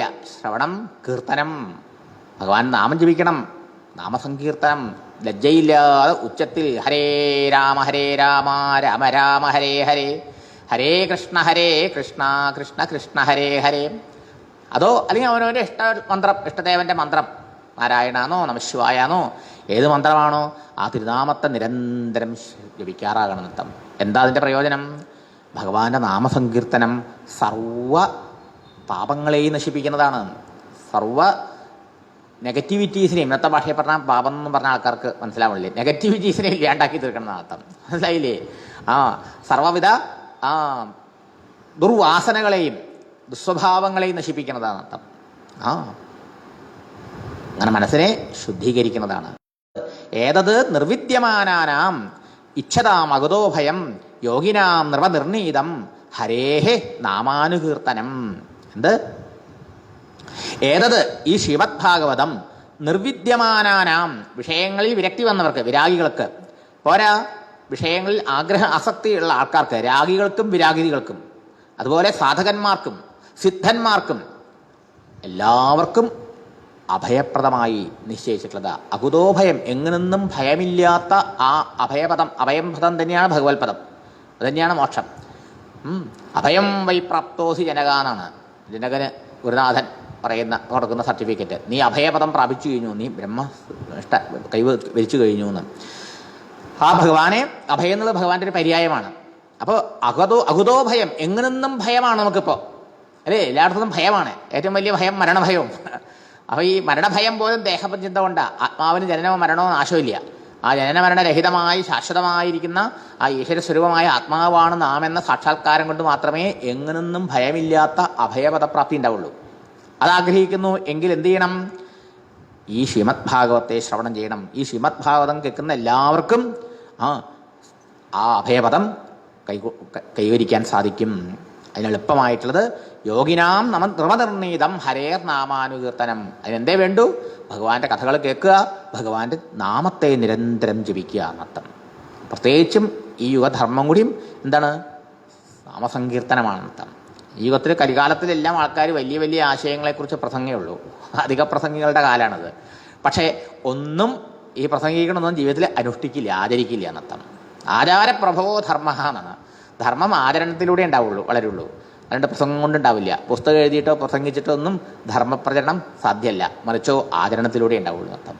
എന്താണ് നാം ചെയ്യേണ്ട ആചരണം? നാമം ജപിക്കുക, നാണല്ലാതെ നാമം ജപിക്കാറാവുക. ഹരേർനാമാനുകീർത്തനം, ഹരിനാമ സങ്കീർത്തനം, ഭഗവാന്റെ തിരുനാമ സങ്കീർത്തനം അതാണ് നിരന്തരം വേണം. അനുകീർത്തനം എന്ന് പറഞ്ഞുകൊണ്ട് നിരന്തരം എന്നർത്ഥം. അത് സർവാഭീഷ്ടങ്ങളെ സാധിപ്പിച്ചു കൊടുക്കും. അവിടെ തന്നെ ഭാഗവതത്തിൽ തന്നെ ബ്രഹ്മർഷി പറയും, ഇതം ഭാഗവതം നാമപുരാണം ബ്രഹ്മസംഹിതം. ഈ ഭാഗവതം നാമപുരാണമാണ്, നാമത്തിൻ്റെ മാഹാത്മ്യത്തെ പ്രഖ്യാപിക്കുന്ന പുരാണമാണ് എന്ന് ഒരർത്ഥം. വേറൊരർത്ഥം ഇതം ഭാഗവതം നാമ എന്ന് പറഞ്ഞാൽ ഭാഗവതത്തോട് ചേർത്ത് നാമത്തെ എടുത്തു കഴിഞ്ഞാൽ ഭാഗവതം എന്ന് പേരുള്ള ഈ പുരാണം വേറെ സംഹിതം, വേറെ തുല്യമാണ്. അല്ല, സംസ്കൃതത്തിൻ്റെ മഹത്വമാണ്. പദം മുറിക്കുന്ന അർത്ഥം മാറും. ഇതം ഭാഗവതം നാമ പുരാണം എടുക്കുകയാണെങ്കിലോ ഈ ഭാഗവതം എന്ന പേരുള്ള പുരാണം വേറെ തുല്യമാണ്. ഇതം ഭാഗവതം അവിടെ കോമയിട്ടിട്ട് ഉണ്ടെങ്കിലോ നാമപുരാണം ബ്രഹ്മസംഹിതം, വേറെ തുല്യമായിട്ടുള്ളതും നാമത്തിൻ്റെ മഹിമയെ പ്രകാശിപ്പിക്കുന്നതുമായ ഈ പുരാണം എന്ന് അർത്ഥം കിട്ടും. രണ്ടു നിലയ്ക്കുമാണ് താനും. വേറെ തുല്യമാണ്, വേറെ സാരമാണ്. നാമത്തിൻ്റെ മഹിമയെ, ഹരിനാമ കീർത്തനത്തിൻ്റെ മഹിമയെ വെളിവാക്കുന്നതുമാണ് ഈ ശ്രീമദ് ഭാഗവതം എന്നർത്ഥം. അതുകൊണ്ട് പരീക്ഷത്തെ എന്താ അങ്ങ് ചെയ്യേണ്ടത് പറയാണ്. പരീക്ഷത്തിനോട് പറയാന്ന് വെച്ചാൽ നമ്മളോട് ഓരോരുത്തരും പറയാന്നർത്ഥം. പരീക്ഷത്ത് തക്ഷകനെന്ന സർപ്പത്തെയാണ് ഭയപ്പെട്ടതെങ്കിലോ നമ്മളൊക്കെ കാലസർപ്പത്തെ ഭയപ്പെടുന്നവരാന്നർത്ഥം. കാലമാണല്ലോ നമ്മുടെ ആയുസ്സിനെ വിഴുങ്ങുന്നത്, അവസാനം നമ്മളെ തന്നെ എടുത്ത് വാക്യകത്താകുന്നത്. അതെ, അപ്പോൾ കാലസർപ്പത്തെ അല്ലെങ്കിൽ സംസാര സർപ്പത്തെ ഭയപ്പെടുന്നവരാണ്. തസ്മാത് ഭാരത സർവാത്മാ ഭഗവാൻ ഹരീശ്വര ശ്രോതവ്യ കീർത്തിതവ്യശ്ച സ്മർത്തവ്യശ്ചേച്ഛതാ ഭയം. എല്ലാ ഭയങ്ങളും നീങ്ങി, മൃത്യുഭയം പോലും നീങ്ങി ആ അമൃതത്വപ്രാപ്തി കൈവരിക്കണം എന്നുണ്ടെങ്കിൽ അത് ആഗ്രഹിക്കുന്നവൻ സർവാത്മാവായ ഭഗവാൻ ശ്രീഹരിയുടെ നാമങ്ങൾ ചെല്ലണം, ഗുണഗണങ്ങളെ കേൾക്കണം, കീർത്തിക്കണം, അവിടത്തെ മനസ്സിൽ ഇങ്ങനെ നനയ്ക്കണം, സ്മരിക്കണം, ചിന്തിക്കണം. ഇതാണ് വേണ്ടത് അർത്ഥം. ഇങ്ങനെ ഭാഗവതത്തിൻ്റെ മാഹാത്മ്യത്തെ വീണ്ടും വീണ്ടും വീണ്ടും പ്രതിപാദിച്ചു. ഒരിടത്തല്ല, പലയിടത്തായിട്ട് അർത്ഥം. അപ്പം ഇതിലൂടെ ഇതിൻ്റെ അപൂർവത, ഇതിൻ്റെ സ്പെഷ്യാലിറ്റി, ഭാഗവതത്തിൻ്റെ സ്പെഷ്യാലിറ്റി, അതിൽ ഭക്തിയുടെ സ്പെഷ്യാലിറ്റി ഒക്കെ എടുത്തു പറഞ്ഞു. അടുത്തത് എന്താ? ഉപക്രമം, ഉപസംഹാരം, അപൂർവത, ഫലം. ഫലം എന്ന് പറഞ്ഞാലോ പ്രയോജനം, ഇതുകൊണ്ട് കിട്ടുന്ന ലാഭം എന്താണ് എന്നത്. നാലാമത്തെ താല്പര്യ നിർണയം. മനുഷ്യജീവിതം കൊണ്ട് നേടേണ്ട പരമമായ ലാഭം അഥവാ പരമമായ ഫലം എന്താണ് കിട്ടേണ്ടത്? എന്ത് കിട്ടിയാൽ ഇനി ഒന്നും കിട്ടണ്ടയോ എന്നുള്ള ആ അവസ്ഥ. എല്ലാഭാനാഭരം ലാഭം മന്യതേ നാധികം തതഃ. ഇതാണ് ശാസ്ത്രങ്ങൾ പറഞ്ഞത്. ഏതൊന്ന് കിട്ടിക്കഴിഞ്ഞാൽ ഇനി എനിക്കൊന്നും വേണം എന്നുള്ള ആ ആഗ്രഹം ഇല്ലാണ്ടാവും, ആവശ്യമില്ലാണ്ടാവും എന്ന് പറഞ്ഞ അർത്ഥം പരിപൂർണത, കൃതകൃത്യത, ഫുൾഫിൽമെൻറ്റ്. ഇന്നത്തെ മോഡേൺ ഭാഷയിൽ പറഞ്ഞാൽ ഫുൾഫിൽമെൻറ്റ്. ലൈഫിലൊരു ഫുൾഫിൽമെൻറ്റ് വേണം. അത് കുറെ പണം ഉണ്ടായതുകൊണ്ട് കിട്ടുമെന്ന് പറയാൻ പറ്റില്ല, വസ്തുക്കളെ കൊണ്ട് കിട്ടുമെന്ന് പറയാൻ പറ്റില്ല എന്നർത്ഥം. പക്ഷേ ആനുഭവം കൊണ്ട് അല്ലെങ്കിൽ ഈശ്വരാനുഭവം കൊണ്ട് അതുണ്ടായിത്തീരും. അതിനാണ് ശാസ്ത്രം നിശ്രേയസം എന്ന് പറയുന്ന അർത്ഥം. ശ്രേയസ്സെന്നും നിശ്രേയസമെന്നും മോക്ഷമെന്നും പല പല പേര് പറയും. അപ്പോൾ മനുഷ്യജീവിതത്തിൻ്റെ സാഫല്യം, ഈ ജീവിതം കൊണ്ട് നേടേണ്ട പരമഫലം, പരമസത്യ സാക്ഷാത്കാരം, ജനന മരണ രൂപമായ സംസാരത്തിൽ നിന്ന് എന്നേക്കുമായിട്ടുള്ളതായ മോചനം. അതെങ്ങനെ നേടാൻ കഴിയും? ആ നിശ്രേയസം അല്ലെങ്കിൽ മോക്ഷം. അതോ ഭക്തി ഉള്ളിൽ ദൃഢമായാൽ, ആ ഭക്തി കൊണ്ട് ശുദ്ധമായിട്ടുള്ളതായ മനസ്സിൽ, ഹൃദയത്തിൽ ഭഗവാന്റെ സ്വരൂപ സാക്ഷാത്കാരം ഉണ്ടാവും, തത്വജ്ഞാനം ഉണ്ടാവും. അതുകൊണ്ടാണ് ഈ നിശ്രേയസം അല്ലെങ്കിൽ മോക്ഷം അല്ലെങ്കിൽ സംസാരമോചനം സാധിക്കുക എന്നർത്ഥം. അപ്പോൾ ഭക്തിയുടെ ദൃഢീകരണത്തിന് ഭഗവാന്റെ കഥാശ്രവണവും തിരുനാമജപവും ഭഗവാന്റെ രൂപപൂജനം ധ്യാനാദികളൊക്കെ സഹായകം. ആ ഭക്തി കൊണ്ട് മനസ്സ് ശുദ്ധമായാൽ മാത്രമേ ഭക്തി കൊണ്ട് മനസ്സ് ശാന്തവും ഏകാഗ്രവും ഒക്കെ ആയി തീർന്നാൽ മാത്രമേ ശാസ്ത്രങ്ങളിലൂടെ അല്ലെങ്കിൽ ഗുരുനാഥന്മാരിലൂടെ നമ്മൾ കേട്ട ആ ആത്മതത്വം, അതുതന്നെ ഭഗവത് തത്വം, അത് ആത്മസ്വരൂപികളാണ് നമ്മൾ ഓരോരുത്തരും, ജനന മരണരഹിതമായ ആത്മാവാണ് നാം എന്നുള്ള ആ തത്വം നമുക്ക് അനുഭവമാകുകയുള്ളൂ എന്നർത്ഥം. ഏവം പ്രസന്ന മനസ്സഃ ഭഗവത് ഭക്തിയോഗതഃ ഭഗവത് തത്വവിജ്ഞാനം മുക്തസംഗസ്യ ജായതേ എന്ന് പറഞ്ഞു ഭാഗവതം. ഏവം ഇപ്രകാരം ഭഗവത് ഭക്തി കൊണ്ട് മനസ്സ് പരിശുദ്ധമായി തീർന്ന ആൾക്ക് മുക്തസംഗം, എല്ലാത്തിനോടുള്ള ആസക്തി പോവും. അങ്ങനെയുള്ള സംഘം വിട്ട വിരക്തമായ ആ മനസ്സിൽ ഭഗവത് തത്വവിജ്ഞാനം ഉണ്ടാവും. ഭഗവാന്റെ തത്വത്തിൻ്റെ വിജ്ഞാനം, അനുഭൂതി, ആത്മാനുഭവം, തന്നിൽ ആത്മസ്വരൂപനായി വിളങ്ങുന്ന ആ അനന്തസ്വരൂപനായ ഭഗവാന്റെ സാക്ഷാത്കാരം ഉണ്ടാകുന്ന അർത്ഥം. അതാണ് ജീവൻ മുക്തി, അതുതന്നെയാണ് നിശ്രേയസം, അതുതന്നെയാണ് മോക്ഷം. അത് സാധിച്ചില്ല പരീക്ഷത്തിന് 7-ാം ദിവസം. പരീക്ഷത്തിന് മാത്രം എത്ര ആൾക്കാർ ഭാഗവതത്തിലൂടെ ഈ മുക്താവസ്ഥ കൈവരിച്ചു. ഒരു പരീക്ഷത്തിന് വേണ്ടിയിട്ടാണ് ഭാഗവതം ഉപദേശിച്ചതെങ്കിലും, പക്ഷേ ഒരു പരീക്ഷത്തല്ല, അനേകം പരീക്ഷത്തുകൾ ഇതിനകം ഈ ഭാഗവതം കൊണ്ട് ഇപ്രകാരമുള്ള ഭക്തി ദൃഢീകരിച്ച് വിടപ്പെട്ട് ആ വിഷയങ്ങളിൽ ആസക്തി വിട്ട് അനായാസേന, അതാണ് രസം. ഈ വൈരാഗ്യം എന്നൊക്കെ പറയുന്നത്, ആസക്തി വിടുക എന്നൊക്കെ പോകാന്നൊക്കെ പറയുന്നത് പറയണ പോലെ എളുപ്പമുള്ള കാര്യമില്ല, വളരെ പ്രയാസമുള്ള കാര്യമാണ്.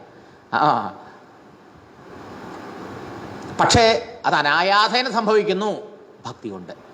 അതാണ് ഭാഗവതത്തിൻ്റെ സവിശേഷത എന്നർത്ഥം. തേങ്ങയുടെ ഉള്ളിലെ വെള്ളം വറ്റിക്കഴിഞ്ഞാൽ തേങ്ങ തനത്താനെ കുടുകുടുന്നാവും, അല്ലേ? ചിരട്ടേന്ന് വിട്ടുവെക്കും, ഉള്ളിൽ നിന്നാലും. ഇതുമാതിരി ഈ ശരീരത്തോടുകൂടി ഇവിടെ നമ്മളെ സാധാരണ ഒരു വ്യക്തിയുമായൊരു സമൂഹജീവിയായി കാണപ്പെട്ടാലും ഭഗവത് ഭക്തി കൊണ്ട് വിഷയങ്ങളുടെ ആസക്തിയാകുന്ന വാസന വറ്റിക്കഴിഞ്ഞാൽ, ആ വാസനയാകുന്ന ജലം വറ്റിക്കഴിയുമ്പോൾ എന്തായി? ഈ ശരീരത്തിൽ ഇരിക്കുന്നു നമ്മളെ മാതിരി, പക്ഷേ ഒട്ടലില്ല. ചിരട്ടയുടെ ഉള്ളിൽ ഇരുന്നിട്ടും അതിനോട് ഒട്ടലില്ലാത്ത കൊട്ടത്തേങ്ങ പോലെ ഈ ദേഹത്തിൽ വാണിട്ടും ഈ ലോകത്തിൽ വാണിട്ടും ഇതിനോടൊന്നിനോടും പറ്റില്ലാതെ ഒട്ടലില്ലാതെ ജീവിക്കുന്നു. അതാണ് ജീവൻ മുക്തൻ എന്ന് പറയുന്നത്. മരിച്ചതിന് ശേഷമല്ല ഈ മുക്തിയൊന്നും, ജീവിച്ചിരിക്കെ എല്ലാവരെയും കൂടി ജീവിക്കുന്നു. അതിന് മകളുടെ ഉദാഹരണമാണ് ഭഗവാൻ ശ്രീകൃഷ്ണനൊക്കെ. ഇവരൊക്കെ ലോകത്തിൽ എല്ലാവരെയും കൂടി ജീവിച്ചു, എല്ലാം കണ്ടും കേട്ടും അനുഭവിച്ചു. പക്ഷെ ഉള്ളിൽ ഒന്നിനോടും പറ്റില്ല എന്നർത്ഥം, ഒട്ടലില്ല എന്നർത്ഥം, മമതയില്ല എന്നർത്ഥം. ഈ ജീവൻ മുക്താവസ്ഥ ഇത് സാധിപ്പിക്കുന്നു ശ്രീമദ് ഭാഗവതം എന്നർത്ഥം. ഇത് ഭഗവാനോട് സംസർഗം ഉണ്ടായ ഗോപിമാർക്ക് എങ്ങനെയുണ്ടായി? ഭഗവത് കൃപാലേശാത്വ, ഭഗവാന്റെ കൃപാലേശം ഉണ്ടായുണ്ട് അവർക്ക് സാധിച്ചു. ഗോപിമാർ 12 വർഷം ശ്രീകൃഷ്ണനെ സ്നേഹിച്ചു. ആ ശ്രീകൃഷ്ണൻ്റെ ആ ഭക്തി കൊണ്ട് അവരുടെ മനസ്സ് എല്ലാം വിട്ടു. ലൗകിക കാര്യങ്ങൾ ചെയ്യുമ്പോൾ പോലും അവരുടെ മനസ്സ് ഭഗവാൻ ശ്രീകൃഷ്ണനില്ല. അവരുടെ എല്ലാ വ്യാപാരങ്ങളും കൃഷ്ണന് വേണ്ടിയിട്ടായിരുന്നു, കൃഷ്ണാർപ്പണം ചെയ്തവരായിരുന്നു അവരെന്ന്. ലൗകിക തൃപ്തി, അവർ ലൗകിക വ്യവഹാരത്തിൽ ജീവിക്കുന്നവരാണെന്ന് തോന്നിയാലും പക്ഷേ അവരുടെ മനസ്സ് സദാ കൃഷ്ണനിലായിരുന്നു. അവരുടെ മനസ്സും വിചാരവും പ്രവൃത്തികളും ഒക്കെ കൃഷ്ണന് വേണ്ടിയിട്ടായിരുന്നു. മൊത്തം ചിന്തകളൊക്കെ കൃഷ്ണനിലേക്കാണ് പോയിക്കൊണ്ടിരുന്നത്. അങ്ങനെയുള്ള ആ ഗോപിമാർ 12 വർഷത്തിന് ശേഷം പിന്നെ കൃഷ്ണനെ കാണുന്ന എത്രയോ വർഷങ്ങൾ ശേഷം കുരുക്ഷേത്രത്തിൽ വെച്ചിട്ട് സമന്ത പഞ്ചക തീർത്ഥത്തിൽ ഒരു സൂര്യഗ്രഹണത്തിന് ദ്വാരകയിൽ നിന്ന് ഭഗവാൻ എഴുന്നള്ളിപ്പോൾ. അപ്പോഴേക്കും എന്തായി? ആ ശ്രീകൃഷ്ണനെ തന്നെ നനച്ച് കൃഷ്ണധ്യാനം. അവർക്ക് കൃഷ്ണൻ പിന്നെ ധ്യാനിക്കേണ്ട ആവശ്യമില്ല, അവരെ മനസ്സിൽ നിന്ന് കൃഷ്ണനെ പാറ്റാനാണ് പ്രയാസം. ശ്രീനാഥ മഹർഷി ഒരിക്കൽ വൃന്ദാവനത്തിൽ പോയി അത്രേ. അപ്പോൾ ഈ ഒരു ഗോപി ഇരുന്നിട്ട് ഇങ്ങനെ ഇരിക്കുന്നുണ്ട്. അപ്പോൾ ധ്യാനിക്കായിരിക്കും എന്ന് വിചാരിച്ചു. ഇടയ്ക്കിടയ്ക്ക് ഇങ്ങനെ തല ഇങ്ങനെ കുടയണു. എന്താ ചോദിച്ചു. ധ്യാനിക്കായിരിക്കൂലേ, ഭഗവാനെ പിരിഞ്ഞ സങ്കടം കൊണ്ട് ഭഗവാനെ ധ്യാനിക്കായിരിക്കില്ലേ? അല്ലല്ല, എൻ്റെ ഉള്ളിൽ നിന്ന് ഈ കൃഷ്ണനെന്ന് പുറത്താക്കാൻ നോക്കുക ഞാൻ. എന്താ കാരണം? ഈ കൃഷ്ണചിന്ത കൊണ്ട് എനിക്ക് ഒരു പണിയും ചെയ്യാൻ പറ്റില്ല, കുട്ടിയെ നോക്കാൻ പറ്റില്ല, വീട്ടിലെ പണിയെടുക്കാൻ പറ്റില്ല, ഒന്നും ചെയ്യാൻ പറ്റില്ല. സർവാന ശിഥിലാക്രിയ എന്നാണ് അനന്തബാബ പറഞ്ഞത്. ഒരു പണി, എന്തെങ്കിലും ഒരു പണി എടുക്കണമെങ്കിൽ മനസ്സതിൽ ഉറച്ചു നിൽക്കണ്ടേ? ഏതെങ്കിലും എടുക്കാൻ പോകുമ്പോഴേക്കും കൃഷ്ണന്റെ വിചാരം കയറി വരും, തള്ളിക്കയറി വരും. അതോടുകൂടി അതവിടെ മുറിഞ്ഞുപോയി. അങ്ങനെ ഞങ്ങൾക്ക് ഇഹപര ലോകങ്ങൾ നഷ്ടപ്പെട്ടു എന്നാണ് പറഞ്ഞത്. പരലോകം കിട്ടണമെങ്കിൽ എന്തെങ്കിലും പുണ്യകർമ്മങ്ങൾ യാഗയജ്ഞങ്ങൾ ചെയ്യണം. ഇഹലോകം കിട്ടണമെങ്കിൽ ഇവിടെ കർമ്മങ്ങൾ ചെയ്യണം. ഒരു കർമ്മവും ചെയ്യാൻ പറ്റാത്ത സ്ഥിതിയിലേക്കാക്കി ഞങ്ങളെ. നോക്കൂ, ലൗകിക ജീവിതത്തിൽ ഇരിക്കെ തന്നെ സർവ്വസംഘ പരിത്യാഗികളാക്കി ഭഗവാൻ വരെ നത്തം. ഇതാണ് അവരുടെ സ്ഥിതി. ആലോചിച്ച് നോക്കൂ. ഗോപ്യ അവിടെ വെച്ച് പിന്നെ ഭഗവാൻ കൃഷ്ണനെ കണ്ടുല്ലോ. കൃഷ്ണൻ ഉടനെ അവരടുത്ത് ചെന്ന് അവരോട് കുശലം ചോദിച്ച് അവരെ ആശ്ലേഷിച്ച് അവർക്ക് ഉപദേശം കൊടുക്കും. ഗോപ്യശ്ച കൃഷ്ണമുപലഭ്യ ചിരാദഭീഷ്ടം യത് പ്രേക്ഷണേ ദൃശിഷു പത്മകൃതം ശവന്തി ഹൃദീകൃതമലം പരിരഭ്യ സർവാഹ തദ്ഭാവമാപുരവി നിത്യയുരാം ദുരാവം. ഈ ഗോപിമാരുടെ നില പറയാ. കൃഷ്ണൻ കാലികളെ മേയ്ക്കാൻ പോകുന്ന സമയത്ത് ഇവർ പരസ്പരം കൂടി ചേർന്ന് യുഗളഗീതൊക്കെ പാടും. കൃഷ്ണൻ ചെയ്യണപ്പോൾ എന്തായിരിക്കും, കൃഷ്ണൻ ഇപ്പോൾ കാല് അടക്കി വലത്തോട്ട് തിരിച്ച് വലത്തോട്ട് ഇടത്തോട്ട് തിരിച്ചു വെച്ചുകൊണ്ട് ആ ഓടക്കൊയിൽ വിളിക്കേണ്ടാവും. ആ വൃന്ദാവനത്തിൽ ഓടക്കൊയിൽ കേൾക്കാൻ ഭാഗ്യമുണ്ടായ ഓരോരുത്തരുടെയും ഭാഗ്യത്തെക്കുറിച്ചൊക്കെ അവരിങ്ങനെ ഭാവനയിൽ ഇങ്ങനെ കണ്ടുകൊണ്ടിരിക്കും. അവർ തിരിച്ചു വരുമ്പോൾ, കൃഷ്ണൻ കൂട്ടരൊക്കെ തിരിച്ചു വരുന്ന സമയത്ത് അവർ ഓടി വന്നിങ്ങനെ ഫോട്ടോ എടുക്കണ മാതിരി ആ നിർനിമേഷ ദൃഷ്ടിയോടുകൂടി ആ ശ്രീകൃഷ്ണന്റെ കമനീയമായ രൂപം അങ്ങനെ നോക്കി നിൽക്കൂത്രേ. ആ സമയത്ത് കണ്ണടയൂലോ, കണ്ണടയില്ലേ? കണ്ണടയുമ്പോൾ ഈ കണ്ണിന് നിമേഷ ഉന്മേഷങ്ങളെ സൃഷ്ടിച്ചൂലേ? കൺപോള ഉണ്ടായതുകൊണ്ടാണല്ലോ ഇങ്ങനെ അടഞ്ഞു പോണത്. അപ്പൊ ഈ കൺപോള ഇല്ലായിരുന്നെങ്കിൽ അതിങ്ങനെ അടയില്ലായിരുന്നു, ഇങ്ങനെ ഇരുന്നേനെ അല്ലേ? അങ്ങനെയായിരുന്നെങ്കിലോ ഈ കൃഷ്ണ ദർശനത്തിന് മുറിവുണ്ടാവില്ലായിരുന്നുല്ലോ എന്ന്. അതാണ് ഗോപിമാർ പറഞ്ഞത്. അപ്പൊ അത്ര പോലും ആ കണ്ണൊന്ന് അടയുമ്പോൾ ആ കൃഷ്ണന്റെ ദർശനം മുറിവ് വരുമല്ലോ, അതുപോലും അവർക്ക് ഉൾക്കൊള്ളാനായില്ല, സഹിക്കാൻ കഴിയില്ല.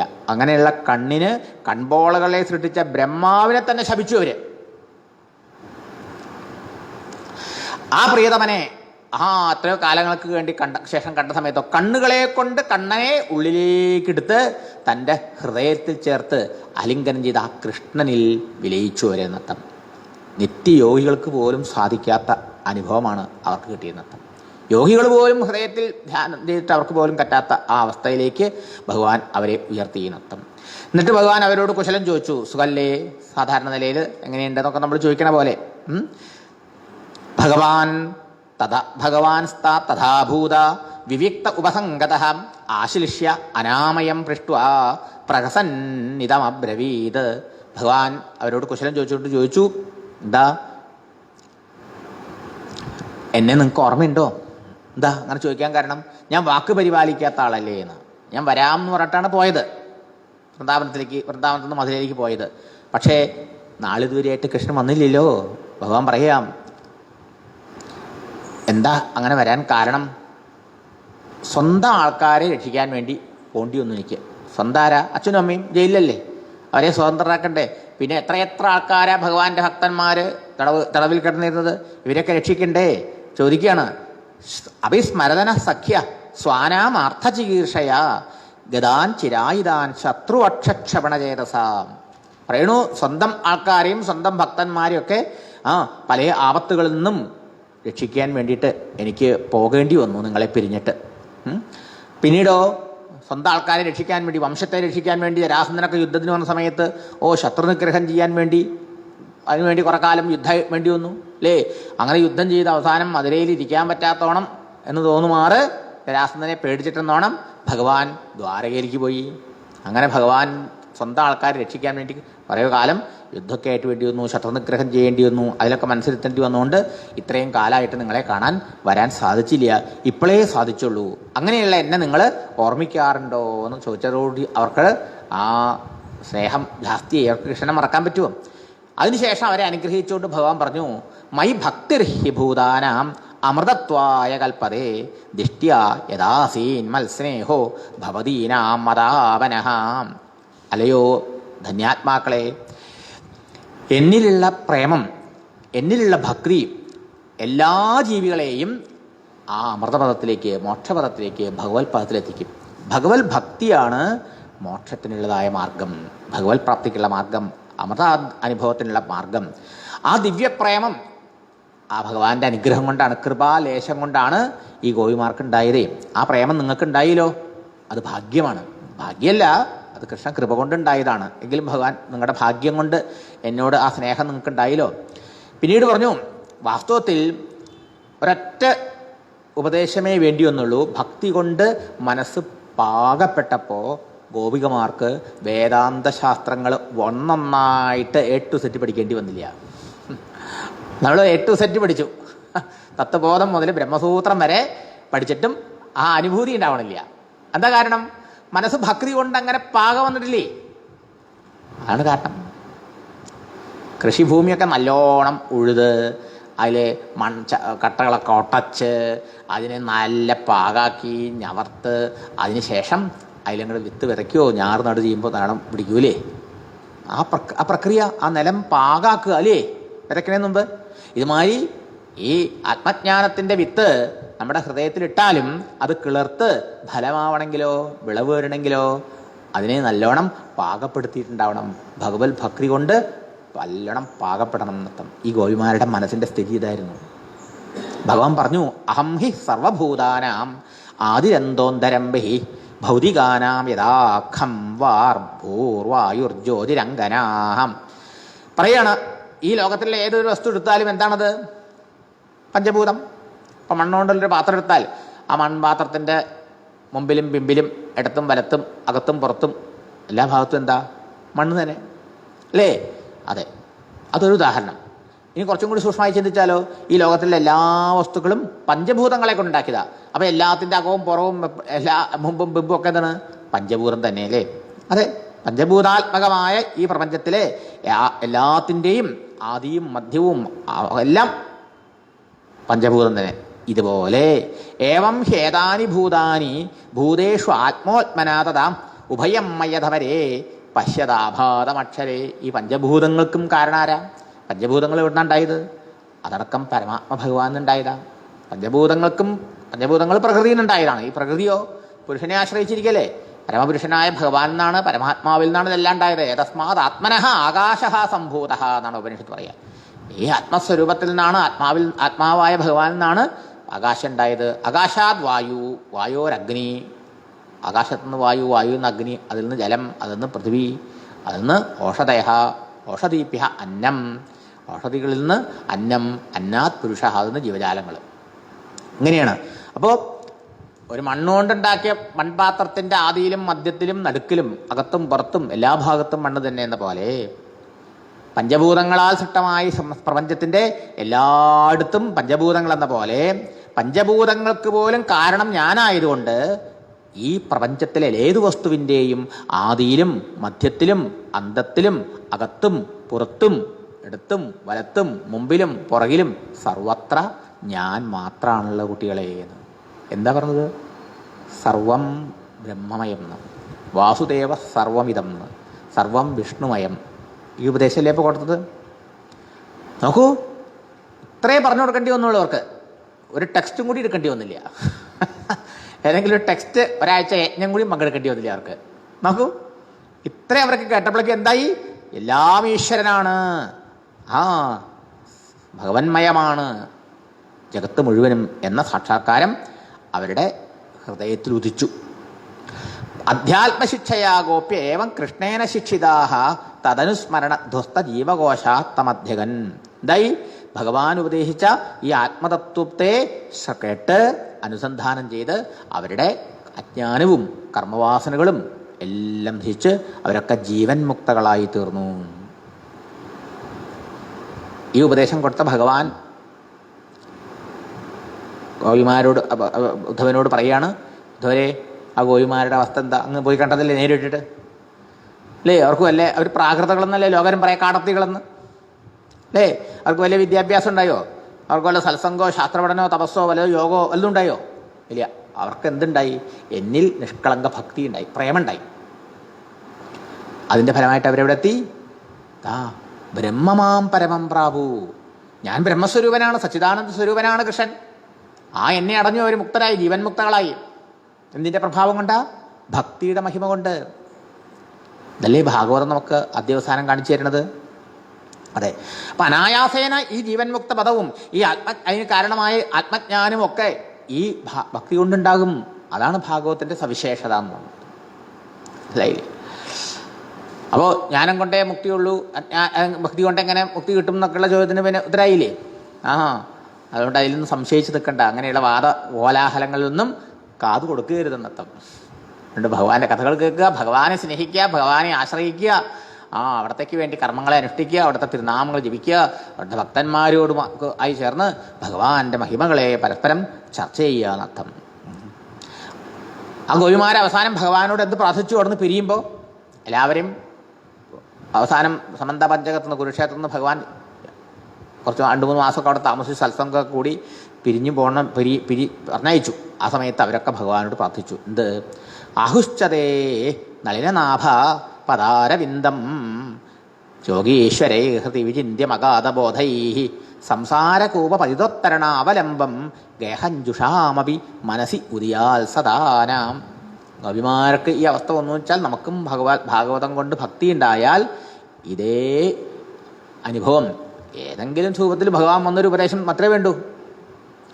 ഉടനെ നല്ല ഉണങ്ങി വരകയും തീ പിടിക്കണ മാതിരി, അല്ലെങ്കിൽ ആ വെടിമേലും തീ പിടിക്കണ മാതിരി ആ ഹൃദയത്തിൽ ആ ജ്ഞാനോദയം ഉണ്ടാവും അർത്ഥം. പക്ഷേ അവർ ഭഗവാനോട് പ്രാർത്ഥിച്ചു. നമുക്കും പ്രാർത്ഥിക്കാനുള്ളതാണ്, ഭഗവാനെ അവിടുന്ന് ഇപ്പോൾ ഞങ്ങൾക്ക് നിശ്രേയസം, മോക്ഷം, ജീവൻ മുക്ത പദവി തന്നു, ഞങ്ങൾക്ക് ആ സ്വാതന്ത്ര്യവും ശാന്തി അനുഭവപ്പെട്ടു. പക്ഷേ ഞങ്ങൾ കാട്ടിലല്ല താമസിക്കണത്, ഞങ്ങൾ ഗുഹയിലല്ല താമസിക്കണത്. ഋഷിമുനികളൊക്കെ അങ്ങനെ ഇരിക്കണവരാ. ഞങ്ങളാരാണ്? ഞങ്ങൾ വീടുകളിൽ ഗൃഹസ്ഥന്മാർ, ഞങ്ങൾക്ക് ഭർത്താവുണ്ട്, കുട്ടികളുണ്ട്, ബന്ധുമിത്രാദികളുണ്ട്, അല്ലേ? വീട്ടിലെ പലവിധ ക്ലേശങ്ങളുണ്ടാവും, അല്ലേ? സംസാര ക്ലേശങ്ങളിൽപ്പെട്ട് ഉഴലുന്ന ഞങ്ങൾക്ക് വീട്ടിലെ പലതരത്തിലുള്ളതായ കർമ്മങ്ങളിൽപ്പെട്ട് മുഴുകണ സമയത്ത് ഭഗവാനെ അവിടത്തെ മറക്കാനിട വരാലോ, അത് വരരുതേ എന്ന പ്രാർത്ഥന. അതാ യോഗേശ്വരൈഹി, യോഗീശ്വരന്മാർ, ആ പരമജ്ഞാനികളായ യോഗീശ്വരന്മാർ ഹൃദയത്തിൽ സദാ ധ്യാനിച്ചുകൊണ്ടിരിക്കുന്നതായ അവിടത്തെ ഈ പാദാരവിന്ദം ഞങ്ങളുടെ ഹൃദയത്തിൽ നിന്ന് ഒരിക്കലും വിട്ടുപിരിയാതിരിക്കണമേ. കൃഷ്ണസ്മരണ ഞങ്ങളുടെ ഹൃദയത്തിൽ എപ്പോഴും ഉണ്ടാവാൻ അനുഗ്രഹിക്കണമേ എന്ന് അവർ പ്രാർത്ഥിച്ചു എന്നർത്ഥം. അപ്പം ഇങ്ങനെ ഫലം പരിശോധിക്കുമ്പോഴും ഭക്തിയുടെ പ്രയോജനം, ഫലം, ഭാഗവത്തിൻ്റെ ഫലം, പ്രയോജനം പരിശോധിക്കുമ്പോഴും എന്താണ്? ഭക്തിയാണ്. ഭക്തി നമ്മളെ മുക്തിപദത്തിലെത്തിക്കും, നിശ്രേയസത്തിലെത്തിക്കും എന്ന് സൂചിപ്പിച്ചു എന്നർത്ഥം. അടുത്തത് അർത്ഥവാദോ ഉപപത്തിശ്ചാന്ന. ഇനി 2 ബാക്കിയുണ്ട്, അർത്ഥവാദവും ഉപപത്തി യുക്തി. അർത്ഥവാദം എന്താ? ഒന്നിൻ്റെ മഹത്വത്തെ കാണിക്കാൻ വേണ്ടി അതിനെ സ്തുതിക്കുക.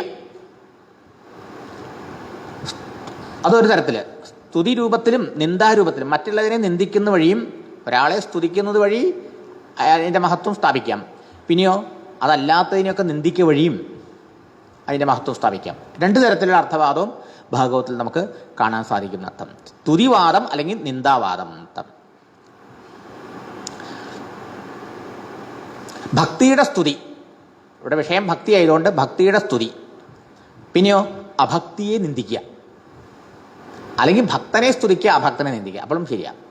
ഭക്തി സ്തുതിയും അഭക്തിയുടെ നിന്ദയും. എത്ര ശ്ലോകങ്ങളാ പറയണു? ഗോപിമാരുടെ കഥ ആദ്യം പറയണത്.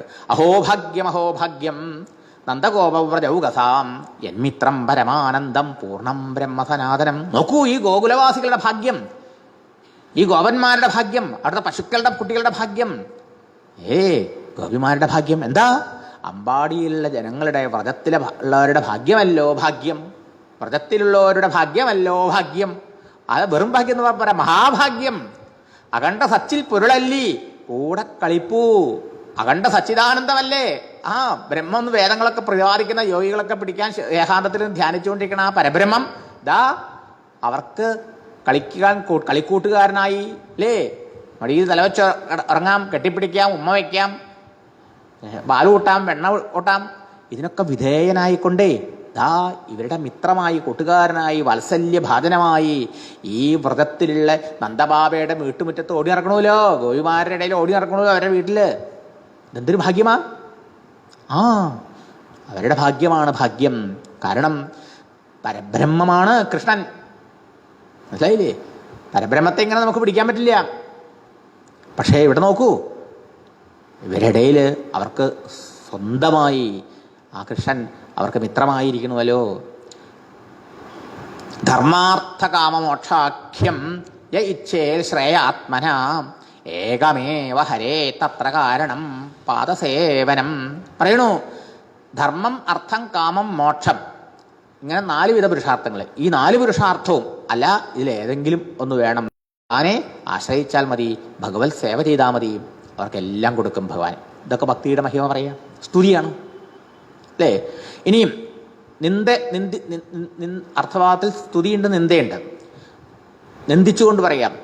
ജീവൻ ശവോ ഭാഗവതാഘ്രിരേണും 2ാമത്തെ സ്കന്ധത്തില് പരീക്ഷത്തിന് ഉപദേശിക്കുമ്പോൾ പറയാ, ന ജാതുമർത്യോഭിലഭേദയസ്തു ശ്രീവിഷ്ണുപദ്യാമജസ്തുളസ്യ ശ്വസൻ ശവോ യസ്തു ന വേദഗന്ധം. ആരാണോ ഭഗവാന്റെയോ അല്ലെങ്കിൽ ഭഗവത് ഭക്തന്മാരുടെയോ പാദത്തിലെ പൊടി ശിരസിൽ അണിയാത്തത് അവൻ ജീവിച്ചിരിക്കുന്ന ശവമാണ് എന്നർത്ഥം. യാതൊരാളാണോ ഭഗവാന്റെ ആ പാദത്തിൽ അർപ്പിച്ച തുളസിയുടെ ഗന്ധം അനുഭവിക്കാത്തത് അവൻ ജീവച്ഛവം അത്രയാണ്. കുറെ പറയുന്നുണ്ട് അങ്ങനെ. ദാർധുരികേവ സൂതാന്ന്, നാവുണ്ടായിട്ടും ഭഗവാന്റെ തിരുനാമത്തെ ജപിക്കാത്ത, ഭഗവാന്റെ വാർത്തകളെ പറയാത്ത നാവ്, വെറും വിഷയവാർത്തകൾ പറഞ്ഞുകൊണ്ടിരിക്കുന്ന നാവ് തവളയുടെ നാവിന് സമാനമാണെന്ന്. ബർഹായിരേ നയനം നരാണം. ഈ കണ്ണന്തിന് തന്നു ഭഗവാൻ, കണ്ണനെ കാണാൻ, കണ്ണന്റെ സുന്ദര രൂപം അല്ലേ. ഗുരുവായൂരപ്പനെ ചിത്രത്തിൽ നോക്കിയാൽ പോലും എത്രയാ സൗന്ദര്യം എന്നാലോചിച്ച് നോക്കൂ. കുറെ നോക്കിയിരുന്ന നമ്മുടെ മനസ്സിന്റെ പ്രയാസങ്ങളൊക്കെ സൂര്യോദയത്തിൽ മൂടൽമഞ്ഞ് അലിഞ്ഞു പോണ പോലെ ഇല്ലാണ്ടാവും അല്ലേ. ആ കണ്ണെന്താ? ആ ഭഗവാനെ കാണാൻ, ആ ഭഗവാനെ കുറിച്ച് പറഞ്ഞ ഭക്തന്മാരെ കാണാൻ. അതിനുപയോഗിക്കാത്തവരുടെ കണ്ണ് മയിൽപ്പീലിയുടെ കണ്ണ് പോലെ അതിന് സമാനാനർത്ഥം. മയിൽപ്പീലിയുടെ കണ്ണിന് ഗുണമുണ്ട്, അത് ഇത്രയും സൗന്ദര്യം അതിനോളം വേറെ ഒന്നുമില്ല അല്ലേ. പക്ഷേ അതിനെന്താ? ജീവനില്ലാത്ത കണ്ണെന്ന്. കാതുണ്ടായി, എന്നിട്ട് ആ കാത് കൊണ്ട് ഭഗവത് മഹിമകളെ കേൾക്കണില്ലെങ്കിലോ അവൻ്റെ കാത് വിഷമുള്ള വിഷപ്പാമ്പുകൾക്ക് കയറിയിരിക്കാനുള്ള എലിമാളത്തിന് സമാനമാണെന്ന് പറയാ.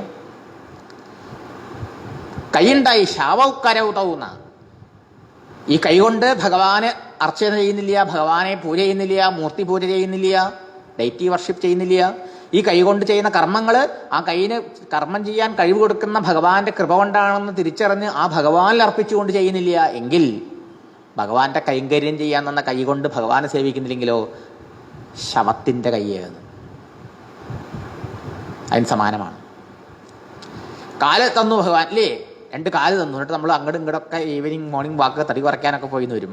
പക്ഷേ ഏതെങ്കിലും ഭഗവാനും ഭഗവത് ഭക്തന്മാരൊക്കെ ലീല ചെയ്ത് ഭഗവാൻ ലീല ചെയ്ത സ്ഥലങ്ങളിലൊക്കെ ഭക്തന്മാർ തപസ് ചെയ്തിട്ടുണ്ട്. അങ്ങനെയുള്ള പുണ്യസ്ഥലങ്ങളിലേക്ക് പോകാൻ ഈ കാല് ഉപയോഗിക്കണം. ഭഗവാന്റെ ക്ഷേത്രങ്ങളിൽ പ്രദക്ഷിണം ചെയ്യാൻ ഈ കാല് ഉപയോഗിക്കണം. ഇതിനൊന്നും ഉപയോഗിക്കണില്ലെങ്കിലോ, ക്ഷേത്ര പ്രദക്ഷിണാദികൾക്കോ അല്ലെങ്കിൽ തീർത്ഥാടനത്തിനൊന്നും ഉപയോഗിക്കാത്ത കാല് ഈ ഇന്നിപ്പോൾ മരക്കസേരയിലൊക്കെ പ്ലാസ്റ്റിക് വീഴുക, ഇതിൻ്റെ കാല് പോലെയാണ് അർത്ഥം. ഇവനില്ലേ പ്രയോജനം ചെയ്യാൻ നിഷ്പ്രയോജനം. ഭഗവാന്റെ ആ തിരുനാമത്തെ പാടുമ്പോഴും കഥകളെ കേൾക്കുമ്പോഴും കീർത്തിക്കുമ്പോഴും ഹൃദയത്തിന് ആർദ്രത ഉണ്ടാവട്ടെ. ആ ഹൃദയം കരിങ്കല്ലിന് സമാനം എന്ന് ഇങ്ങനെയൊക്കെ പറഞ്ഞിരിക്കണത്. ഭാരപ്പരം പട്ടകിരീടജുഷ്ടം. ഭക്തനെയും ഭഗവാനെയും വീണ് നമസ്കരിക്കാത്ത, അവരെ മുമ്പിൽ കുനിയാത്ത ശിരസ് എത്ര പഠിപ്പുള്ളവരായിട്ടും കാര്യമില്ല, ബുദ്ധിയുള്ളവരായിട്ടും കാര്യമില്ല. അത് ഈ ഉടലിൻ്റെ മേലെ കയറ്റിവെച്ച ഒരു കരിങ്കല്ല് പോലെ, ഒരു ഭാരം മാത്രം എന്നർത്ഥം. ഇതൊക്കെ എന്താണ്? ഭക്തി ചെയ്യാത്ത, ഭഗവാനെ സേവിക്കാത്തവനെ നിന്ദിക്കുക. അത് എന്താണ്? നിന്ദാരൂപത്തിൽ ഭക്തിയുടെ മഹിമയെ ഭഗവത് ഭജനത്തിൻ്റെ സ്തുതിയാണ്, അർത്ഥവാദ. മനസ്സിലായോ? അപ്പോൾ പോസിറ്റീവായിട്ട് നെഗറ്റീവായിട്ടും പറയാൻ അർത്ഥം. സ്തുതിപരമായിട്ട് അർത്ഥവാദവും നിന്ദാപരമായിട്ടുള്ള അർത്ഥവാദവും.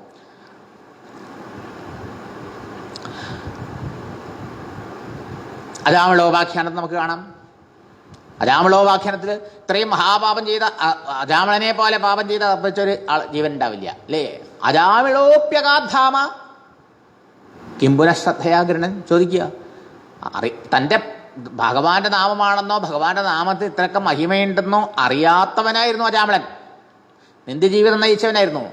തൻ്റെ മകനെ ഭയപ്പെട്ട് യമകിങ്കരന്മാരെ കണ്ട് ഭയപ്പെട്ട് വിളിച്ചതാ നാരായണാന്ന്. അങ്ങനെ വിളിച്ചിട്ട് പോലും ആ അജാമിളൻ പോലും അറിയാണ്ട് വിളിച്ചത് ഭഗവാന്റെ നാമമായി എന്നതുകൊണ്ട്, ആ നാമവൈഭവം കൊണ്ട് യമദൂതന്മാരിന്ന് രക്ഷപ്പെട്ടു. എങ്കിൽ ഈ ഭഗവാന്റെ മഹിമ കേൾക്കാൻ ഭാഗ്യമുണ്ടായ, ആ നാമത്തിൻ്റെ മഹിമ മനസ്സിലാക്കാൻ ഭാഗ്യമുണ്ടായ ശ്രദ്ധാലുക്കളായ നമ്മളൊക്കെ ഭഗവാന്റെ നാമം ജപിച്ചാൽ കഥ പറയണോ? പിന്നെ യമകിങ്കരന്മാരെ ഭയപ്പെടണോ? യമനെ പേടിക്കണോ? ക്രിയതേ തസ്യ യമേന എന്ന ചർച്ച എന്നാണ് മധ്യത്തിൽ ആചാര്യസ്വാമികൾ പറയുന്നത്. സകൃതപീയേന മുരാരി സമർച്ച. ഒരിക്കൽ നിങ്ങൾ ആ കൃഷ്ണനെ സ്മരിച്ചാൽ മതി, ആ നാരായണനെ ഓർമ്മിച്ചാൽ മതി, മുരാരിയെ. പിന്നെ അവൻ്റെ ഫയൽ ക്ലോസ്ഡ്. യമൻ അവൻ്റെ കാര്യം ചർച്ച ചെയ്യില്ല അവിടെ നൃത്തം. ഇതാ ഭഗവത്ഗീത കിഞ്ചിതധീത ഗംഗാജലലവ കണികാപീത സഹൃദപി. ഒരിക്കലെങ്കിലും മുരാരി സമർച്ച, മുരാരിയെ ആ വിഷ്ണുവിനെ കൃഷ്ണനെ സ്മരിച്ചിട്ടുണ്ടെങ്കിൽ, ആശ്രയിച്ചിട്ടുണ്ട്, ഭജിച്ചിട്ടുണ്ടെങ്കിൽ ക്രിയതേ യസ് തസ്യ യമേന നിർച്ച. ഭഗവത്ഗീത അല്പമെങ്കിലും മനസ്സിലാക്കിയിട്ടുണ്ടെങ്കിൽ, ഗീത കിഞ്ചിത് അതീത, കിഞ്ചിത് കുറച്ച്, ഗംഗാജലം ഗംഗ കുറച്ച് കഴിക്കുക. ഗംഗാജലം എന്താ? ശിവൻ ഒഴുകിയ ശിവൻ്റെ ശിരസിൽ നിന്ന് ഇങ്ങനെ ഒഴുകി ലോകത്തെ സേവിച്ചുകൊണ്ടിരിക്കുന്ന ഗംഗ എന്തിൻ്റെ പ്രതീകമാണ്? നിർമ്മല ജ്ഞാനത്തിൻ്റെ പ്രതീകമാണ്. വെളുത്ത ഗംഗ പരിശുദ്ധമായ ജ്ഞാനത്തിൻ്റെ പ്രതീകം. ശിവനാണ് സദാശിവ സമാരംഭാം ശങ്കരാചാര്യ മധ്യമാം അസ്മദാചാര്യ പര്യന്താം വന്ദേ ഗുരുപരമ്പരാം. സാക്ഷാൽ ദക്ഷിണാമൂർത്തിയായി ശിവനെന്ന് ആരംഭിച്ച് നമ്മുടെ ഗുരുനാഥൻ വരെയുള്ള ആ ഗുരുനാഥന്മാർ, ഇനി വരാൻ പോകുന്ന ഗുരുനാഥന്മാരുടെ ശിഷ്യപ്രശിഷ്യ പരമ്പരയാ ലോകത്തിലേക്ക് ഇങ്ങനെ പ്രവഹിച്ചു കൊണ്ടിരിക്കുന്ന അധ്യാത്മജ്ഞാനത്തിൻ്റെ ആ പ്രതീകമാണ് ഈ ഗംഗ.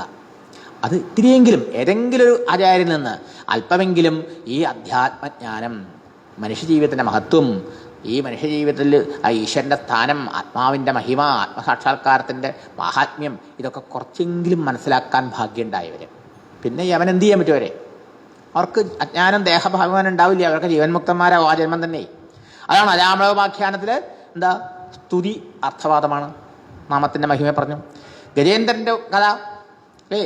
സാധാരണ നിലയിൽ ആനയ്ക്കൊക്കെ ഭഗവാനെ സ്മരിക്കാൻ പറ്റുമോ, ഭജിക്കാൻ പറ്റുമോ? അല്ലേ? ആയയ്ക്കും പൂച്ചയ്ക്കും ആനയ്ക്കുമൊക്കെ ഭഗവാനെ ഭജിക്കാനോ ഓർമ്മിക്കാനോ പറ്റുമോ? പക്ഷേ പൂർവ്വജന്മത്തിലത്തെ ഭജനത്തിൻ്റെ മഹിമ. ഇന്ദ്രദ്യുമ്ന ചക്രവർത്തിയായിരുന്നപ്പോൾ പരമഭാഗവതനായി ധർമ്മനിഷ്ഠനായി ഈശ്വരനെ സേവിച്ചു. മഹർഷിയുടെ ശാപം കൊണ്ട് കുറച്ച് ആ രാജാവിൻ്റെ പരമസ്വരാണെന്ന് വേദം പറയണു.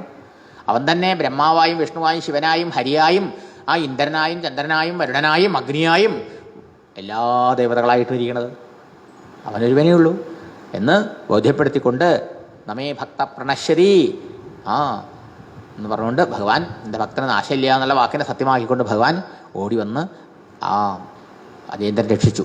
ഈ കഥകളൊക്കെ ഭക്തിയുടെ മഹിമയെ സൂചിപ്പിക്കലേ, സ്തുതി അർത്ഥവാദങ്ങളാണ് അർത്ഥം. പിന്നെ നമുക്ക് കാണാം വേനൻ്റെ കഥ. മഹാനായ ധ്രുവൻ്റെ വംശത്തിലുണ്ടായ രാജാവായിരുന്നു അങ്കൻ്റെ പുത്രൻ വേനൻ. വേനൻ ഈശ്വര നിഷേധിയായി, സജ്ജനങ്ങളെ ദ്രോഹിച്ചു. വേദങ്ങളെയും ക്ഷേത്രങ്ങളെയും ഈശ്വരാരാധന സമ്പ്രദായത്തെയും സജ്ജനങ്ങളെയും ബ്രാഹ്മണരെയൊക്കെ ദ്രോഹിച്ചു നടന്നു. അല്ലേ? താനല്ലാതെ വേറെ ദൈവമില്ല, എല്ലാവരും എന്നെ പൂജിച്ചോളണം. അദ്ദേഹം നല്ലത് പറഞ്ഞു കൊടുക്കാൻ പോയ ഋഷിമാരെയും ഒരു തട്ടിക്കയറി അവരെ പോലും അപമാനിക്കുകയും ദേഹോപദ്രവം ചെയ്യും പുറപ്പെട്ടു. അവസാനം അവർ ശപിച്ചു കൊന്നു, സദ്ഗതി കിട്ടാതെ പോയി. അതെന്താ? അതും അർത്ഥവാദ ഭക്തിയുടെ മഹിമ. ആ ഭക്തി നിന്ദിച്ചെന്തുണ്ടാവും? ഭക്തിയെയും ഭക്തരെയും സജ്ജനങ്ങളെയും ദ്രോഹിക്കണവരുടെ അവസ്ഥ. കംസന്റെ കഥയിലും തന്നെ അവരെയൊക്കെ ദ്രോഹിച്ചു. ബ്രഹ്മഹിംസാം ഹിതം മേനെ കാലഭാഷ ആവൃതോസുര എന്നാ പറഞ്ഞത് അല്ലേ ശുകാചാര്യൻ. അവൻ്റെ മരണസമയം അടുത്തു. അപ്പോൾ അവൻ ദുഷ്കർമ്മങ്ങൾ ധാരാളം ചെയ്യാൻ, സജ്ജനങ്ങളെ ദ്രോഹിക്കാൻ, വേദത്തെ ചുടാൻ, പിഞ്ചുപൈതങ്ങളെ കൊല്ലാൻ, പശുക്കളെ കൊല്ലാൻ, യാഗയജ്ഞങ്ങൾ മുടക്കാൻ, ഇതിനൊക്കെ അംഗീകാരം കൊടുത്തു ദുഷ്ടമന്ത്രിമാരുടെ ഉപദേശം കേട്ടിട്ട്. അതൊക്കെ നിന്ദാ അർത്ഥവാദം. അങ്ങനെ ചെയ്താൽ അധപ്പതനുണ്ടാകും. ഇങ്ങനെ അനേകം രംഗങ്ങളിലൂടെ കാണിച്ചു. അടുത്തത് ഉപപത്തിയാണ്. അർത്ഥവാദ ഉപപത്തീജ ലിംഗം താല്പര്യ നിർണയം. ഉപപത്തി എന്ന് പറഞ്ഞാലോ യുക്തി. ആറാമത്തെ താല്പര്യ നിർണയം. ഭക്തി തന്നെയാണ് മുക്തിക്ക് ഏറ്റവും എളുപ്പമായിട്ടുള്ളത്, ആവശ്യമായിട്ടുള്ളത്. ഭക്തി ഉണ്ടെങ്കിൽ വേഗത്തിൽ വിഷയവിരക്തിയും ആത്മജ്ഞാനവും തത്വജ്ഞാനവും ജീവൻ മുക്താവസ്ഥയും സംസാരമോചനവും സാധിക്കും. അത് സാധിപ്പിക്കുന്നു ഭാഗവതം. അതുകൊണ്ട് ഭാഗവതത്തിൽ ആ ഭക്തിക്ക് മുൻഗണന. ഭക്തിയാ വിരക്തി. ഭക്തി കൊണ്ട് ശുദ്ധവും വിരക്തവുമായ മനസ്സിൽ ആത്മജ്ഞാനം, തത്വബോധം. അപ്പോൾ എന്തായാലും കാരണം ഈ ജ്ഞാനമാർഗത്തിൽ വാസ്തവത്തിൽ മനസ്സിന് ആലംബനമില്ല. നിരാലംബ ഉപാസന, നിരാലംബമാണ്. ആകാശം പോലെ സർവവ്യാപിയായിട്ടുള്ളതായ ആ ആത്മതത്വത്തെ ധ്യാനിക്കാൻ മനസ്സിന് വളരെ പ്രയാസമാണ്. ഇഷ്ടദേവതയുടെ രൂപത്തെ ധ്യാനിക്കാൻ പോലും എത്ര പ്രയാസമുണ്ടെന്ന് ഇപ്പോൾ നമുക്ക് മനസ്സിലാവും അല്ലേ? കൃഷ്ണൻ്റെ ഏതെങ്കിലും ഒരു രൂപം, കൃഷ്ണൻ്റെ ഏതെങ്കിലും ഒരു ലീല എത്രയോ ലീലകളൊക്കെ കേട്ടിട്ട് ഏതെങ്കിലും രൂപം മനസ്സിൽ ഇങ്ങനെ കാണാൻ ശ്രമിക്കുമ്പോൾ അതുപോലും പ്രയാസമല്ലേ? ശരിയല്ലേ? വേണുഗോപാലമൂർത്തിയോ ആ തിരുമുടിയോ തലമുടിയൊക്കെ കെട്ടിവെച്ച പീൽ തിരുമുടിയൊക്കെ വെച്ച ഒരു ഒരു മുല്ലമാലയൊക്കെ ചുറ്റി വട്ടം കെട്ടി കണ്ണെഴുതി ഒരു കോപിക്കുറിയിട്ട് ഒരു പട്ടുകോണെടുത്ത് ഒരു അരഞ്ഞാനിട്ട് ഒരു പുലിനഖ മോതിരയുടെ മാലയണിഞ്ഞ് ഒരു കയ്യിൽ വെണ്ണയും പിടിച്ച് ഒരു കയ്യിൽ ഓടക്കുഴലും വിളിച്ച് പൊന്നരഞ്ഞാണ് ധരിച്ച് കാതിൽ ചെറിയ പാസലെടുത്ത് നിൽക്കണം ആ പ്രഭാതത്തിലെ ഉണ്ണികൃഷ്ണൻ എന്ത് സുന്ദര രൂപ! പക്ഷേ എത്ര പ്രയാസം! ഭഗവാൻ ഇത്ര കമനീയമായ കോമളമായ സുന്ദരമായ രൂപത്തെ നമുക്ക് ഹൃദയത്തിൽ ധ്യാനിക്കാൻ, അതിൽ കുറച്ചു നേരം പിടിച്ചു നിർത്താൻ പോലും പ്രയാസം എത്രയുണ്ടെന്ന് അതിനെ പരിശ്രമിക്കുന്നവർക്കറിയാം. അപ്പോൾ ഒരു രൂപവും ഇല്ല, നാമവും ഇല്ല, ഒന്നുമില്ലാത്ത ആകാശത്തെ ധ്യാനിക്കൂ. ആകാശത്തെ എങ്ങനെ ധ്യാനിക്കുക? നിരാലംബമാണെന്നർത്ഥം അല്ലേ? പരബ്രഹ്മ ഉപാസന എന്ന് പറഞ്ഞാൽ അത് കൂടുതൽ പ്രയാസമുള്ളതല്ലേ? താരതമ്യേന എളുപ്പേതാ? മനസ്സിനൊരു ആലംബനം വേണം. കുരുമുളക് വള്ളി എവിടെയാണ് നടുക നിങ്ങൾ? കപ്പ നടന്ന മാതിരി വാരം ഉണ്ടാക്കിയിട്ട് മണ്ണ് 2 വശത്തും കിളച്ചിട്ടിട്ട് ഓരോ കഷ്ണം കപ്പ മുറിച്ച് നടന്ന മാതിരി ഇടാൻ പറ്റുമോ? പറ്റില്ല. അതിന് ഏതെങ്കിലും കവുങ്ങോ അല്ലെങ്കിൽ ഏതെങ്കിലും മരോ നാട്ടിയിട്ട് അതിന് ചോട്ടിൽ കൊണ്ടുവിടും. അതിന് പടന്ന് പഠിച്ച് പോകാൻ പറ്റും അല്ലേ? വെറ്റിലക്കൊടി അമര ഉണ്ടാക്കാറില്ലേ? അമരയ്ക്ക. അതുകൊണ്ട് അതിൽ ഉടനെ പന്തലുണ്ടാക്കിയില്ലെങ്കിൽ പടത്തി വിടണം അല്ലേ? പയറ് അമരവള്ളിയൊക്കെ. ശരിയല്ലേ? ആലംബനം വേണമെന്നർത്ഥം. നമ്മുടെ മനസ്സിന് അങ്ങനെയാണ്. മനസ്സിന് എന്തെങ്കിലും ഒരു ആലംബനം ഉണ്ടായേ പറ്റുള്ളൂ. ആലംബനം ഇല്ലെങ്കിലോ അത് വിഷയങ്ങളെ ആലംബനമാക്കും. മനസ്സ് വിഷയങ്ങളിലാണ് ഇപ്പം സദാ എത്രയോ കാലങ്ങളായിട്ട് അങ്ങനെ ചുറ്റിപ്പറ്റി പടർന്ന് പന്തലിച്ച് നിൽക്കുന്ന ആ ചെടി പോയപ്പോൾ അവിടെ നിന്ന് ഇങ്ങോട്ട് അടർത്തിയെടുത്തിട്ടുണ്ടെങ്കിലേ അതിനെ കയറ്റി വിടണമെങ്കിൽ ഒന്നുമില്ലാത്തിരിക്കാണ്ട് കയറ്റി വിട്ട് അത് താഴെ വീഴും, ചീഞ്ഞു പോകും പിന്നെ അല്ലേ? അപ്പം അതിനെ കയറ്റി വിടണമെങ്കിൽ എന്ത് ചെയ്യണം? എന്തെങ്കിലും ഒരു ആലംബനം വേണ്ടേ? ആലംബനാണ് കൃഷ്ണഭക്തിയും കൃഷ്ണരൂപവും. ഭാഗവതം കാണിച്ചു തരുന്ന ശ്രീകൃഷ്ണന്റെ അതിസുന്ദരമായ ആ അവതാര രൂപവും ആ ലീലകളും. ശരിയല്ലേ? എളുപ്പല്ലേ? അതാണ് അർത്ഥം. അപ്പോൾ ആ ദേവത ഉപാസനയിൽ, സഗുണോപാസനയിൽ മുഖ്യമായിട്ടുള്ള എന്താ? പ്രേമാണ്, ഭക്തിയാണ്. പ്രേമുള്ള ആളെ ഓർമ്മിക്കുക എളുപ്പമാണ് അല്ലേ? ഇഷ്ടമുള്ള ആളെ ഓർമ്മിക്കുക എളുപ്പമല്ലേ? നിങ്ങളുടെ പേരക്കുട്ടിയെ ഒന്ന് ഓർമ്മിച്ച് നോക്കൂ. മോനേക്കാളും ചിലപ്പോൾ പേരക്കുട്ടി വേഗം മനസ്സിൽ വരും അല്ലേ? തനിക്ക് പ്രിയപ്പെട്ട പത്നി, പ്രിയപ്പെട്ട ഭർത്താവ് ഓർത്ത് നോക്കൂ, എളുപ്പം മനസ്സിൽ വരും. ഏറ്റവും പ്രിയപ്പെട്ട ആളെ ഏറ്റവും വേഗം മനസ്സിൽ തെളിഞ്ഞു വരുന്ന അർത്ഥം. അത് നമുക്ക് എപ്പോഴും ഇടയ്ക്കിടയ്ക്ക് ഭർത്താവിൻ്റെ ഭാര്യയുടെ ഫോട്ടോ എടുത്ത് നോക്കിയാലേ എനിക്ക് ഓർമ്മയുള്ളൂ. അങ്ങനെയുണ്ടോ? ഒന്നുമില്ല അല്ലേ? കുട്ടിയുടെ ഫോട്ടോ വേണോ? ഒന്നും വേണ്ട. എനിക്ക് കണ്ടാൽ അത് മനസ്സിൽ നിന്ന് മായണേ ഇല്ല. സ്വപ്നം കാണും അല്ലേ? ഇഷ്ടമുള്ള ആൾ സ്വപ്നം കാണല്ലേ? ഭക്തന്മാർ ഭഗവാനെ സ്വപ്നം കാണും. അപ്പോൾ അതാണ്. അപ്പോൾ സഗുണോപാസനയിൽ ഭക്തിയാണ് മുഖ്യം. ആ ഭക്തിയുടെ ഉച്ചകോടിയിൽ, ഭക്തിയുടെ പരിപൂർണതയിൽ ആത്മാനന്ദം തന്നെ, ആത്മാനുഭവം ഉണ്ടാവണത്. അത് ജ്ഞാനത്തോട് ഐക്യരൂപം പ്രാപിക്കും. ആ ഭക്തിയും ജ്ഞാനവും സാധനതലത്തിലാണ്, കാലത്താണ് വ്യത്യാസമുള്ളൂ. അത് ആരംഭകാലത്ത് സാധനൻ്റെ അവസ്ഥയിൽ അത് പരസ്പരം അങ്ങോട്ടും ഇങ്ങോട്ടും പരസ്പര പൂരകമാണ്. ഈശ്വരപ്രേമം ഉണ്ടാവും തോറും ഈശ്വരതത്വം അറിയാനുള്ള ജിജ്ഞാസ വരും. ഈശ്വരൻ്റെ മഹത്വം അറിയും തോറും ഈശ്വരന് കൂടുതൽ പ്രേമം ഉണ്ടാവും. ഇത് പരസ്പരം അന്യോന്യം ആശ്രയിച്ചിരിക്കുന്നു. എന്നാലോ ഉത്തമാവസ്ഥയിൽ ഗംഗയും യമുനയും എപ്രകാരമാണോ പ്രയാഗയിൽ ഒന്നായിത്തീരുന്നത്, ഇതുപോലെ ഭക്തിയും ജ്ഞാനവും ഒന്നായിത്തീരുന്നു ഉച്ചാവസ്ഥയിൽ, അനുഭൂതി ദശയിൽ എന്നർത്ഥം. ഇതാണ് ഭാഗവതം നമുക്ക് കാണിച്ചു തരുന്നത്. ഭാഗവതത്തിൻ്റെ അതിമനോഹരമായ വ്യാഖ്യാനം എഴുതിയ ആൾ, അല്ലെങ്കിൽ ഇന്ന് നിലവിലുള്ള ഭാഗവത വ്യാഖ്യാനങ്ങളിൽ ഏറ്റവും ആധികാരികമായിട്ടുള്ളത് ശ്രീധരാചാര്യസ്വാമികളുടെ വ്യാഖ്യാനമാണ്. ശ്രീധരീയം, അതാണ് പരമപ്രമാണം. എപ്രകാരമാണോ ഉപനിഷത്തും ഗീതയ്ക്കൊക്കെ വേദാന്ത ശാസ്ത്രങ്ങൾക്ക് ഭഗവാൻ ആദിശങ്കരാചാര്യരുടെ ഭാഷ്യം, ശങ്കരഭാഷ്യമാണ് പ്രമാണം, അതോറിറ്റി. ഇതുപോലെയാണ് ഭാഗവതത്തിൻ്റെ ഭാഷ്യത്തിന്, വ്യാഖ്യാനത്തിന് ശ്രീധരാചാര്യരുടെ വ്യാഖ്യാണ് അടിസ്ഥാനം എന്നർത്ഥം. ആ ശ്രീധരാചാര്യസ്വാമികൾ പറയണു, ഭക്തിയുക്തസ്യ ഭഗവത് ഭക്തിയുക്തസ്യ തൽപ്രസാദ ആത്മബോധതഃ സുഖം ബന്ധ വിമുക്തി സ്യാത് ഇത് ഗീതാർത്ഥ സംഗ്രഹ. ഭഗവത്ഗീതയ്ക്ക് വ്യാഖ്യാനം എഴുതിയപ്പോൾ അദ്ദേഹം പറഞ്ഞത് എന്ത് പറയണു? ഭഗവത് ഭക്തിയുള്ളവന് ഭഗവാന്റെ പ്രസാദം എളുപ്പമുണ്ടാവും. ഭഗവാന്റെ അനുഗ്രഹം വേഗം ഉണ്ടാവും. അങ്ങനെ ഭഗവത് ഭക്തിയോടുകൂടി ഭഗവാന്റെ അനുഗ്രഹത്തിന് പാത്രീഭൂതനായ ആൾക്ക് സുഖം ബന്ധവിമുക്തി ഭവേത്, എളുപ്പത്തിൽ സംസാരബന്ധത്തിൽ നിന്നും അജ്ഞാനത്തിൽ നിന്നും ദുഃഖത്തിൽ നിന്നുള്ള മോചനം സംഭവിക്കും. ഇത് ഗീതാർത്ഥ സംഗ്രഹം. ഇതാണ് ഭഗവത്ഗീതയുടെയും സാരം, സംഗ്രഹം. ഗീതയിൽ തന്നെയാണ് പറഞ്ഞിരിക്കുന്നത് ഭഗവാൻ.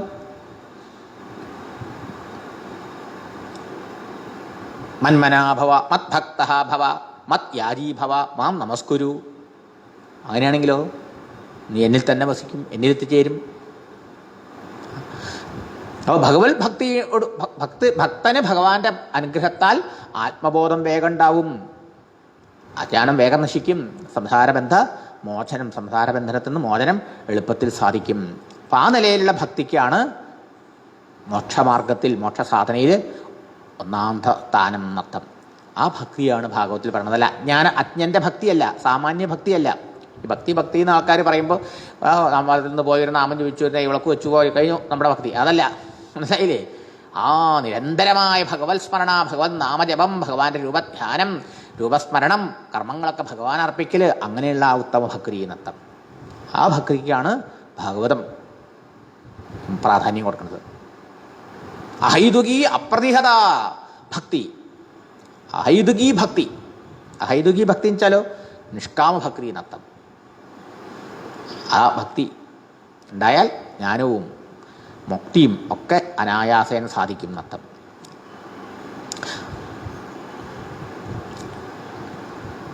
സാധനാദശയിൽ ശരിയാ, സാധനാദശയിലും ഒന്ന് ശ്രേഷ്ഠം, ഒന്ന് നികഷ്ടമൊന്നും പറയണ്ട. ഒന്നും മറ്റതിന് സഹായകമാണ്, ഒന്ന് വർദ്ധിക്കാൻ പരസ്പര പൂരകമാണ് നത്തം. അപ്പോൾ ഇവിടെ ആ ഉത്തമമായ ഭക്തി വന്നു കഴിഞ്ഞാൽ ഇതുണ്ടാവും, ഭഗവത് ധർമ്മത്തിൽ നിഷ്ഠയുണ്ടാവും, ഭഗവത് സ്വരൂപം വേണ്ട പോലെ നമ്മുടെ ഉള്ളിൽ പ്രകാശിക്കും, ആ ഭഗവാന്റെ സാക്ഷാത്കാരം അനുഭവം ഉണ്ടാവും. ഇതൊക്കെ ഈ ഭക്തി കൊണ്ട് തന്നെ സംഭവിക്കും. ഇതാണ്. ഇനി ഭഗവാന്റെ പരമഭക്തനും ശിഷ്യനുമൊക്കെ ആയിട്ടുള്ള ആളാണല്ലോ ബ്രഹ്മദേവൻ, ആദ്യത്തെ ശിഷ്യൻ. ബ്രഹ്മദേവൻ ഭഗവാനെ ഒന്ന് പരീക്ഷിക്കാൻ, അളക്കാൻ പുറപ്പെട്ടു കൃഷ്ണാവതാരത്തിൽ, അല്ലേ? ഭഗവാന്റെ മഹത്വം അറിയാൻ കൂടി വേണ്ടിയിട്ടാണെങ്കിൽ കൂടിയിട്ട് തൻ്റെ മായ കൊണ്ട് ഭഗവാനെന്ന് പരീക്ഷിക്കാൻ പുറപ്പെട്ടു. കൃഷ്ണൻ്റെ കൂട്ടുകാരെയും പശുക്കുട്ടികളൊക്കെ വത്സസ്ഥയത്തിൽ ഒളിപ്പിച്ചു വെച്ചു. അവസാനം ബ്രഹ്മദേവൻ നോക്കുമ്പോൾ എന്താ, താൻ മറച്ചു വെച്ച അത്രയും പശുക്കുട്ടികളെയും ഗോപക്കുട്ടികളെയും ഭഗവാൻ സ്വന്തം സങ്കല്പം കൊണ്ട് സൃഷ്ടിച്ചു. ആരും കണ്ട ഒരു വ്യത്യാസമില്ല. ഒരു കൊല്ലം ഗോകുലത്തിൽ കൃഷ്ണനായ പശുക്കുട്ടികളും ഗോപക്കുട്ടികളും പോയി വന്നു. അങ്ങനെ പശുക്കുട്ടും ആ ഗോപന്മാർക്കും കൂടിയും ആത്മാനുഭവം കൊടുത്തു, പരമാനന്ദാനുഭവം കൊടുത്തു. ബ്രഹ്മാവ് ഒരു കൊല്ലം കഴിഞ്ഞ് തിരിച്ചു പോകുമ്പോഴോ താൻ മറച്ച പശുക്കുട്ടികളൊക്കെ ഒരു ഭാഗത്ത്, ഇതാ ഇവിടെ പശുക്കുട്ടികളൊക്കെ മേയണുണ്ട് കൃഷ്ണൻ്റെ കൂടെ. എന്താ സ്ഥിതി? നോക്കിക്കൊണ്ടിരിക്കുന്ന സമയത്ത് പെട്ടെന്ന് ഓരോ പശുക്കുട്ടിയും ഓരോ ഗോപക്കുട്ടിയും വൈകുണ്ഠമൂർത്തികളായി മാറി. ഓരോ വൈകുണ്ഠമൂർത്തിയുടെ നാഭിയിൽ ഒരു താമരയുണ്ട്. ആ താമരയിൽ 4 മുഖമുള്ള ബ്രഹ്മാവുണ്ട്. ആ ബ്രഹ്മാവ് 4 മുഖം കൊണ്ട് 4 വേദം കൊണ്ട് ഭഗവാനെ സ്തുതിക്കുന്നുണ്ട്. ഞാൻ ബ്രഹ്മാവാണ്, ഈ പ്രഭാണ്ഡത്തെ സൃഷ്ടിക്കുന്ന ആളാണ് എന്നൊക്കെയുള്ള അഭിമാനം കൊണ്ട് ഞാൻ സൃഷ്ടിച്ച ലോകത്തിൽ ഈ 7 വയസ്സായ അതെ കൃഷ്ണൻ എന്ത് ചെയ്യാനാ, ഗോപാലകൃഷ്ണൻ എന്ത് ചെയ്യാനാ എന്നുവെച്ച് കൃഷ്ണനെ പരീക്ഷിക്കാൻ പുറപ്പെട്ട താൻ മന്ദം വിട്ടുപോയി, അല്ലേ? നാരായണാകൃതി അസംഖ്യതമം നിരീക്ഷ്യ, എണ്ണമില്ലാത്ത അവസാനമില്ലാത്ത അനന്തമൂർത്തിയായ ഭഗവാന്റെ അനന്തം നാരായണ വൈകുണ്ഠരൂപം കണ്ടു, അനന്തം ബ്രഹ്മാക്കളെ കണ്ടു. ഇതൊക്കെ കണ്ട് ബ്രഹ്മാവ് ആശ്ചര്യഭരിതനായി. വീണ്ടും ശ്രദ്ധിച്ച് കണ്ണടച്ച് നോക്കുമ്പോഴോ ഇതൊന്നുമില്ല. ഏകം സപാണികവളം പരമേഷ്ട്യലിഷ്ട. ആ പാതിയുണ്ട ചോറുരുളയും കൈ പിടിച്ചുകൊണ്ട് കൂട്ടുകാരെയും പശുക്കുട്ടികളെയും തിരയണ ആ ഉണ്ണിക്കണ്ണനെയും കണ്ടു. ഉടനെ കാൽക്കൽ വീണ് 4 ശിരസ് കൊണ്ടും ഭഗവാന്റെ പാദത്തിൽ നമസ്കരിച്ച് അനന്താശുക്കളെ കൊണ്ട് ഭഗവാന്റെ ഗുരുനാഥൻ്റെ പാദപൂജയൊക്കെ ചെയ്ത് ഭഗവാനെ ക്ഷമിക്കണം എന്നിട്ട് പറഞ്ഞു, ഭഗവാനെ അവിടത്തെ ഈ എന്നെ അനുഗ്രഹിക്കാൻ വേണ്ടി അവിടം സ്വീകരിച്ച ഈ കൃഷ്ണാവതാരത്തിൻ്റെ മഹത്വം പോലും അറിയാൻ എനിക്ക് കഴിവില്ലെങ്കിൽ, ബ്രഹ്മാവായ എനിക്ക് പോലും അവിടത്തെ എന്നെ അനുഗ്രഹിക്കാൻ സ്വീകരിച്ച ഈ കൃഷ്ണരൂപത്തിൻ്റെ മഹത്വം അറിയാൻ കഴിയാത്തതുകൊണ്ടാണല്ലോ പരീക്ഷിക്കാൻ പുറപ്പെട്ടത്. അവിടുത്തെ ഈ അവതാരത്തിൻ്റെ മഹത്വം മനസ്സിലാക്കാൻ കഴിയില്ലെങ്കിൽ എങ്ങനെ അവിടുത്തെ നിർഗുണ നിരാകാരമായ സച്ചിദാനന്ദ പരബ്രഹ്മത്തിനെ ഞങ്ങൾ മനസ്സിലാക്കും? ബ്രഹ്മാവിന് പോലും മനസ്സിലാവണില്ല, പിന്നെ സാധാരണക്കാരൻ്റെ കഥ എന്ത് പറയാന്നാ ചോദിക്കണം ബ്രഹ്മാവ്. ചിന്തിക്കൂ. ബ്രഹ്മാവിന് പോലും ഈ സഗുണ സാകാരനായ കൃഷ്ണന്റെ വൈഭവം മനസ്സിലായിട്ടില്ല എന്ന്. അപ്പോൾ നമുക്ക് ഇവിടെ മനസ്സിലാവും. നമുക്ക് സേവിക്കുക, ഭരിക്കുക, ആശ്രയിക്കുക, അടുത്ത കഥകൾ കേട്ടും നാമം ജപിച്ചുമൊക്കെ എത്രയെത്ര മഹർഷിമാരാണ് അനേകം സാധനാ പദ്ധതികൾ ചെയ്തിട്ട് അതുകൊണ്ടൊന്നും മോക്ഷപ്രാപ്തി നേടാൻ കഴിയാതെ ഭഗവാനെ സർവാത്മന ആശ്രയിച്ച് ഭഗവാന്റെ ഗുണഗണങ്ങൾ പാടിയും കേട്ടും കീർത്തിച്ചും ഭക്തിയിലൂടെ പരമാനന്ദാനുഭൂതി നേടിയത്. പേർകേട്ട യോഗീശ്വരർ പോലും, വളരെ വളരെ പ്രസിദ്ധന്മാരായ യോഗികൾ പോലും ജ്ഞാനപ്രകാശത്തിനു വേണ്ടി മഞ്ഞിൽ ആത്മസാക്ഷാത്കാരത്തിന് വേണ്ടി, ആത്മജ്ഞാനത്തിന് വേണ്ടി ഈ ഭൂമിയിൽ എന്ത് ചെയ്തു? ഇതേ മഹത്താകിയ ഭക്തി മാർഗമണഞ്ഞുതാൻ നിർവൃതി പൂണ്ടു മുന്നം. ഈ ഭഗവാനെ ഭക്തിപൂർവ്വം സേവിച്ച് ഹൃദയശുദ്ധി നേടിയിട്ടാണ് അവർക്കൊക്കെ അവരുടെ ഉള്ളിൽ ആത്മസ്വരൂപനായി വിളങ്ങുന്ന അവിടത്തെ സാക്ഷാത്കരിച്ച് സംസാരത്തിൽ നിന്ന് അനായാസേന മുക്തരാവാൻ സാധിച്ചതെന്നർത്ഥം. അപ്പോൾ ഭഗവത് കഥാശ്രവണം എളുപ്പത്തിൽ പരിശുദ്ധമായ ഭക്തിയുള്ളവരാക്കി തീർക്കും നമ്മളെ. അങ്ങനെ അനായാസേന ഭഗവത് തത്വം, ഭഗവത് സാക്ഷാത്കാരം നേടാൻ നമ്മെ അനുഗ്രഹിക്കും. പോരാ, മുനീന്ദ്രരും മന്നിതിൽ മുക്തകണ്ഠം പുകഴ്ത്തിടും നിൻ ചരിതം മനോജ്ഞം. അറിവുള്ള മഹർഷിമാരൊക്കെ, അറിവുള്ളവരൊക്കെ എന്ത് ചെയ്യണു? സർവശ്രേയസ്സുകളുടെയും ഉറവിടമായിട്ടതായ അവിടുത്തെ മഹാത്മ്യത്തെയും അവിടുത്തെ ഭക്തിയെയും അവിടുത്തെ ലീലകളെയും അവിടുത്തെ ചരിത്രത്തെയും വാഴ്ത്തുന്നു, ആശ്രയിക്കുന്നു, സേവിക്കുന്നു, മറ്റുള്ളവർക്ക് പറഞ്ഞു കൊടുക്കുന്നു. അത് ആദരിക്കാതെ അറിവിൻ്റെ പേരിൽ മയങ്ങി നിൽക്കും മനുജൻ ദയാർഹൻ. ആ ഭക്തിയുടെ മഹത്വം മനസ്സിലാക്കാതെ, അവിടുത്തെ അവതാരത്തിൻ്റെയും അവതാര ലീലകളുടെയൊക്കെ മഹാത്മ്യം മനസ്സിലാക്കാതെ കേവലം ജ്ഞാനം ജ്ഞാനെന്ന് പറഞ്ഞ് മോക്ഷത്തിന് പരിശ്രമിക്കുന്നവൻ വാസ്തവത്തിൽ അവൻ മയങ്ങി നിൽക്കുക. അവൻ ദയാർഹനാണ് സജ്ജനങ്ങളുടെ ദൃഷ്ടിയിലെന്ന്. അത്ര അനായാസേന ഈ ജ്ഞാനം ഈ ഭക്തിയിലൂടെ കിട്ടുമല്ലോ, ഈ കൃഷ്ണനെ ഭജിക്കുന്നത് കൊണ്ട് കിട്ടുമല്ലോ, കൃഷ്ണഭക്തി കൊണ്ട് കിട്ടുമല്ലോ. അതല്ലേ ശീലിക്കേണ്ടത്. അപ്പോൾ അതിനെ വിട്ടും വെച്ച് ജ്ഞാനം ജ്ഞാനം ജ്ഞാനം എന്ന് പറഞ്ഞ് പരിശ്രമിക്കുന്നവനെ കളിയാക്കുന്നു നർത്ഥം. അനന്ത നിൻ പുണ്യകഥാമൃതം വിട്ട് ആത്മാനുഭൂതിക്ക് പടിപ്പെടുന്നോൻ അരിക്ക് വേണ്ടിയിട്ട് ഉമുകുത്തി ഒച്ച കേൾപ്പിച്ച് കൈവേദനയാർന്നിടുന്നോൻ. അവരെ പറയാണ് എന്ത്? എത്ര അനായാസേന ഭഗവാനെ അവിടുത്തെ അവതാര മഹിമകൾ കേട്ടും കീർത്തിച്ചും സ്മരിച്ചും ചിന്തിച്ചും പൂജിച്ചും ഇവിടുന്ന് രക്ഷപ്പെടാം. അങ്ങനെയുള്ള ഭഗവാന്റെ പുണ്യമേറിയതായ പാപത്തെ വർദ്ധിപ്പിക്കുന്നതും പാപത്തെ നശിപ്പിക്കുന്നതും പുണ്യത്തെ വർദ്ധിപ്പിക്കുന്നതുമായി കഥാമൃതം ഇരിക്കെ അതിനെ ഉപേക്ഷിച്ച് ഭക്തിയെ ആദരിക്കാതെ അവിടുത്തെ സേവിക്കാതെ ആത്മസാക്ഷാത്കാരത്തിന് വേണ്ടി കഷ്ടപ്പെട്ട് പരിശ്രമിക്കുന്നുണ്ടല്ലോ ആൾക്കാർ. അവരുടെ പരിശ്രമം എങ്ങനെയാ? അരി കിട്ടണമെങ്കിൽ നെല്ല് കുത്തണം അല്ലേ? അരി കിട്ടാൻ വേണ്ടിയിട്ട് വേറെ ഭൂമി ഒരലിൻ്റെ കുഴിയിൽ കൊണ്ടിട്ട് കുത്തിയിട്ട് എന്ത് ഉണ്ടാവും?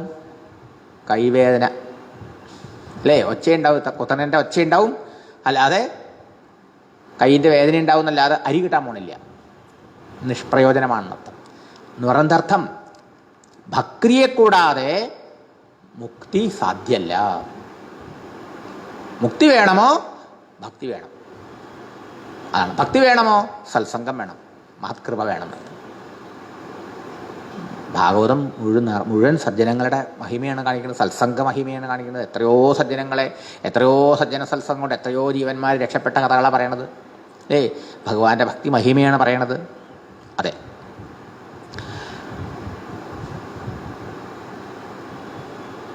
ഇനി ഇതേ കൃഷ്ണഭഗവാൻ ഭക്തി കുറിച്ച് പറയൂലോ. എവിടെ? ഗീതോപദേശത്തിൽ 12ാം അധ്യായം. അവിടെ ഭഗവാൻ പറയും, ഭഗവാനെ സഗുണ സാകാരനായിട്ടും ഭരിക്കാം, നിർഗുണ നിരാകാരനായിട്ടും ഭരിക്കാം. ഇതിലേത് ഭക്തനാണ് ഭഗവാനെ അവിടത്തേക്ക് കൂടുതൽ ഇഷ്ടം? ബാബാറിന് രണ്ടുപേരും എനിക്ക് ഒരുപാട് ഇഷ്ടമാണ്, കാരണം എന്നെയല്ലേ ഭരിക്കണത്. പക്ഷെ കണ്ടീഷൻ എത്രയേ ഉള്ളൂ. എന്താ വേണ്ടത്? നിങ്ങൾ നിർഗുണമാണോ നിരാകാരാണോ സകാരമാണോ, നിങ്ങളുടെ മനസ്സ് എന്നിൽ ആവേശിക്കണം. അത് കേമം, ഇത് കേമം, മോശം എന്ന് പറഞ്ഞിട്ട് കാര്യം. നിങ്ങളുടെ മനസ്സ് എന്തിലാണ് ഉറച്ചു നിൽക്കുന്നത്? നിരാകാര രൂപത്തിൽ മനസ്സ് പരമാത്മചിന്തയിൽ മുഴുകി ബോധസ്വരൂപത്തിൽ മനസ്സ് പൂർണ്ണമായും ലയിച്ചു പോകണ്ടെങ്കിൽ അവൻ എനിക്ക് പ്രിയപ്പെട്ടവനാണ്, ശ്രേഷ്ഠൻ തന്നെയാണ്. അല്ല, സഗുണഭക്തിചാരം ചെയ്യുന്ന സമയത്ത് എൻ്റെ മനോഹരമായ സുന്ദര കോമള രൂപം ഹൃദയത്തിൽ കണ്ട് ആനന്ദിച്ച് അതിലങ്ങനെ മനസ്സിൽ ഏകാഗ്രമായി ഇന്ന് ലയിക്കണ്ടെങ്കിലോ അവനും ശ്രേഷ്ഠനാണ്. ഇത് രണ്ടുമില്ല. സഗുണമാണോ നിർഗുണമാണോ, വലുത് ചെറുത് എന്ന് വാദിച്ചുകൊണ്ടിരിക്കുക. ഒന്നിനും പരിശ്രമിക്കില്ല, ഒന്നിലും മനസ്സ് നിൽക്കണമില്ല. അങ്ങനെയാണെങ്കിൽ അവൻ്റെ സ്ഥിതി എന്താവും? സഗുണമില്ല, പിന്നെ നിർഗുണമില്ല, ദുർഗുണം മാത്രം ഭാഗ്യമാവുന്നു. നമ്മുടെ ഉള്ളിൽ ദുർഗുണങ്ങൾ പോവില്ല. പോണെങ്കിൽ എന്താ വേണ്ടത്? ഏതാ നിനക്ക് പറ്റണത്? ആ കൃഷ്ണനെ ചിന്തിക്കാൻ പറ്റുമോ? കൃഷ്ണന്റെ ലീലകളെ സ്മരിക്കാൻ പറ്റുമോ? കൃഷ്ണനാമം ജപിക്കാൻ പറ്റുമോ? കൃഷ്ണകഥകളെ കേൾക്കാൻ പറ്റുമോ? പറയാൻ പറ്റുമോ? ഏതെങ്കിലും തരത്തിൽ അതിൽ മനസ്സ് ആനന്ദിക്കണ്ടോ, ലയിക്കണ്ടോ, രമിക്കാൻ പറ്റണ്ടോ? അത് ഉപയോഗിക്കും, പ്രയോജനപ്പെടുത്തും. മനസ്സിലായില്ലേ? അല്ലാതെ വെറുതെ തർക്കിച്ച് നേരം കളയണ്ട. ക്ലേശോധികതരസ്തേഷാം. എന്നിട്ട് ഭഗവാൻ പറഞ്ഞു, ഇങ്ങനെയൊക്കെ ആണെങ്കിലും താരതമ്യം ചെയ്യുമ്പോൾ ക്ലേശ അധികതരഹ തേഷാം അവ്യക്ത ആസക്തചേതസാം. അവ്യക്താഹി ഗതിർ ദുഃഖം. എന്താ? നിർഗുണ നിരാകാരത്തിന് രൂപമില്ല, അവ്യക്തമാണ്. അത് കുറച്ചുകൂടി ക്ലേശം ജാസ്തിയാണ്. എന്തുകൊണ്ട്? നമ്മൾക്ക് അധികം ആൾക്കാർക്കും ഈ വിഷയവിരക്തി വന്നിട്ടില്ല. വിഷയവിരക്തന്മാരായ ആൾക്കാർക്ക് ആ ഭഗവാന്റെ നിരാകാര ധ്യാന പ്രയാസം ഉണ്ടാവില്ല. പക്ഷേ എത്ര പേര് ഉണ്ടാവും വിഷയവിരക്ത മനസ്സുള്ളവർ, നിർമ്മലാന്തക്കരന്മാർ, മനസ്സ് അത്യന്തം നിർമ്മലമായ പരിശുദ്ധമായ മനസ്സുള്ളവർ എത്ര പേര് ആ നിലയിൽ എത്തിച്ചിട്ടുണ്ടാവും നമ്മുടെ ഇടയിൽ? അങ്ങനെ ഉള്ള ആൾക്കാർക്ക് അത് പ്രയാസം എന്ന് പറയാൻ വയ്യ. പക്ഷേ ജനസാമാന്യം ആ നിലയിലല്ലോ. ഈ ലേഹത്തിലും സൽസംബന്ധികളിലും ലോകത്തിലെ നാനാ വസ്തുക്കളിലൊക്കെ ആശയും ആഗ്രഹവും മോഹമൊക്കെ പെട്ട് കിടക്കണവരല്ലേ. അങ്ങനെയുള്ള ആൾക്കാർക്ക് ആ നിരാകാര ധ്യാനം കൂടുതൽ കഷ്ടമാണ്. ക്ലേശ അധികതരഹ എന്നാണ് പറഞ്ഞത്. എൻ്റെ അർത്ഥം എന്താ? അതിന് ക്ലേശം കൂടുതലുണ്ട് എന്ന് പറഞ്ഞിട്ട് എന്താ അർത്ഥം? സഗുണ ഭഗവാന്റെ ഇഷ്ടദേവത ധ്യാനത്തിന്, രൂപധ്യാനത്തിന് ക്ലേശം ഇല്ല എന്നല്ല. അതിന് ക്ലേശമുണ്ട്, ഇതിന് ക്ലേശമുണ്ട്, മറ്റേതിന് ക്ലേശം ഇതിനേക്കാളും ഉണ്ടെന്ന്. ക്ലേശ അധികതരഹ അല്ലേ? അധികം, അധികതരം, അധികതമം, അങ്ങനെയല്ലേ? അപ്പോൾ ചുളിവിൽ എളുപ്പത്തിൽ കിട്ടണതല്ല ആ സഗുണഭക്തിയും. ആ ഇഷ്ടദേവതാ രൂപം ഹൃദയത്തിൽ വരൽ പോലും എളുപ്പമായിട്ടുള്ള കാര്യമല്ല എന്നർത്ഥം. അതിന് പോലും നമുക്ക് അത്രയും സ്നേഹവും ഭക്തിയും ഭഗവാനോട് ഉണ്ടാവണം. അതിനേക്കാളും കഷ്ടമാണ് ആ ഭക്തിയില്ല, അതുകൊണ്ട് വിരക്തിയും സംഭവിച്ചിട്ടില്ല, മനഃശുദ്ധിയും വരാത്ത ആൾക്കാർക്ക് നിരാകാര ധ്യാനം. അത് പ്രയാസം. അതുകൊണ്ട് ഭഗവാന്റെ ഭക്തി നിങ്ങളെ എല്ലാത്തിനും യോഗ്യനാക്കൂലോ. അപ്പം നമുക്ക് വിരക്തി ഒന്നുമില്ല, ആസക്തി ഉണ്ട്, കുഴപ്പമില്ല. ഭഗവാന്റെ കഥ കേൾക്കൂ, നാമം ജപിക്കൂ, കൃഷ്ണനെ ആശ്രയിക്കൂ, കൃഷ്ണാർപ്പണം ചെയ്ത് സകല കർമ്മങ്ങളും ചെയ്യൂ. ക്രമേണ ഇതുകൊണ്ട് തന്നെ എന്തുണ്ടാവും? വാസുദേവേ ഭഗവതി ഭക്തിയോഗ പ്രയോജിത വിനയത്യാശു വൈരാഗ്യം. നമ്മളറിയാതെ തന്നെ നമ്മുടെ മനസ്സിലെ വാസനകൾ ക്ഷയിച്ചുകൊണ്ടേയിരിക്കും. അതിനനുസരിച്ച് വിഷയങ്ങളുടെ ആസക്തി കുറേശ്ശെ നമ്മുടെ മനസ്സിൽ നിന്ന് വിട്ടുപോയിക്കൊണ്ടിരിക്കും. അങ്ങനെ അനായാസേന സുഗമമായിട്ട് എളുപ്പത്തിൽ വിഷയവിരക്തിയും ആ തത്വജ്ഞാനം, ആത്മസാക്ഷാത്കാരവും ഈ ഭക്തി, ഈ ഭാഗവതം നമുക്ക് തന്ന് അനുഗ്രഹിക്കും. ഇതാണ് ഇതുവരെയുള്ള ലക്ഷണങ്ങളിലൂടെ പറഞ്ഞത് എന്നർത്ഥം. അതിനുശേഷം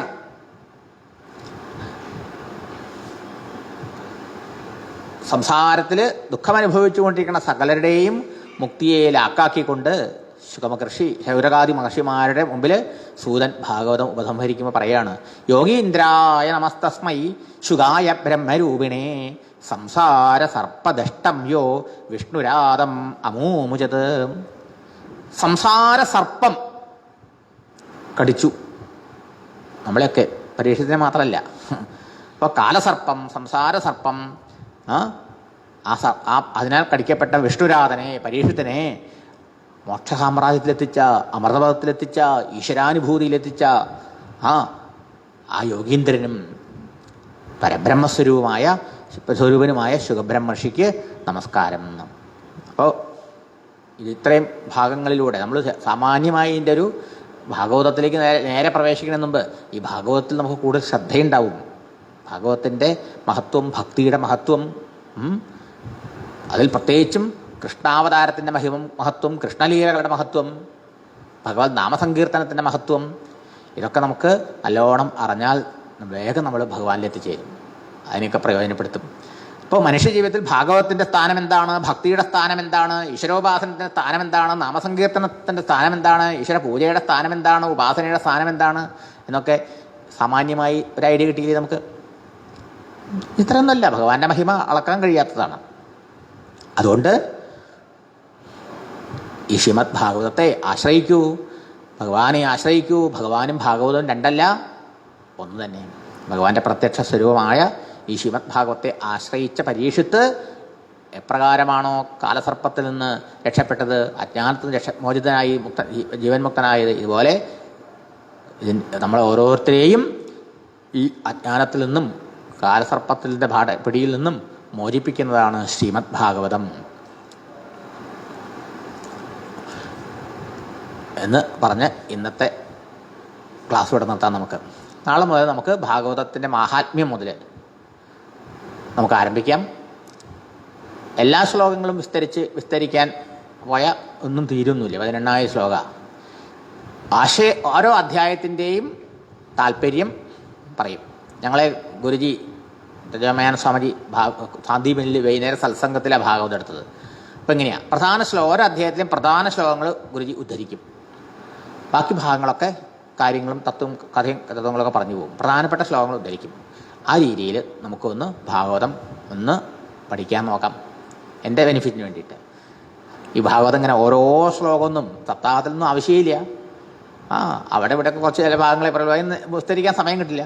അപ്പോൾ നമ്മുടെ സ്വാർത്ഥം കൂടിയാണ് ഭാഗവതം. ഓരോ ശ്ലോകം നിങ്ങളോട് പറഞ്ഞില്ലെങ്കിലും ഞാൻ വായിക്കും, അതിൽ ഓരോ വേർഡ് മീനിങ് പഠിക്കും, അർത്ഥം വായിക്കും, താല്പര്യം നിങ്ങളോട് കുറച്ച് ഭാഗങ്ങൾ പങ്കുവയ്ക്കാം. അതിന് സഹകരിക്കുന്ന എല്ലാവർക്കും നമസ്കാരം. എല്ലാ മാസത്തോറും ഒരു ആഴ്ച എന്നാണ് നമ്മൾ വിചാരിച്ചിട്ടുള്ളത്. നിങ്ങളിങ്ങനെ സഹകരിക്കുമെങ്കിൽ ഇതിങ്ങനെ നന്നായിട്ട് ചെയ്യാൻ പറ്റും. ഭഗവാന്റെ കൃപ കൊണ്ട് അനേകം ആളുകൾക്കും ഇത് കേൾക്കാൻ പറ്റും. സർവത്ര ഗോവിന്ദനാമ സങ്കീർത്തനം. ഗോവിന്ദ ഗോവിന്ദ. നമാമി നാരായണ പാദപങ്കജം. കരോമി നാരായണ പൂജനം സദാ. വദാമി നാരായണ നാമ നിർമ്മലം. സ്മരാമി നാരായണ തത്വമവ്യയം. നാരായണ നാരായണ നാരായണ നാരായണ നാരായണ നാരായണ നാരായണ നാരായണ നാരായണ നാരായണ നാരായണ നാരായണ നാരായണ നാരായണ നാരായണ നാരായണ. സർവത്ര ഗോവിന്ദനാമ സങ്കീർത്തനം. ഗോവിന്ദ ഗോവിന്ദ. കായേന വാചാ മനസേന്ദ്രിയൈർവാ ബുദ്ധ്യാത്മനാ വാ പ്രകൃതേ സ്വഭാവാത് കരോമി യദ്യൽ സകലം പരസ്മൈ നാരായണായേതി സമർപ്പയാമി. ഹരി ഓം തത്സത്.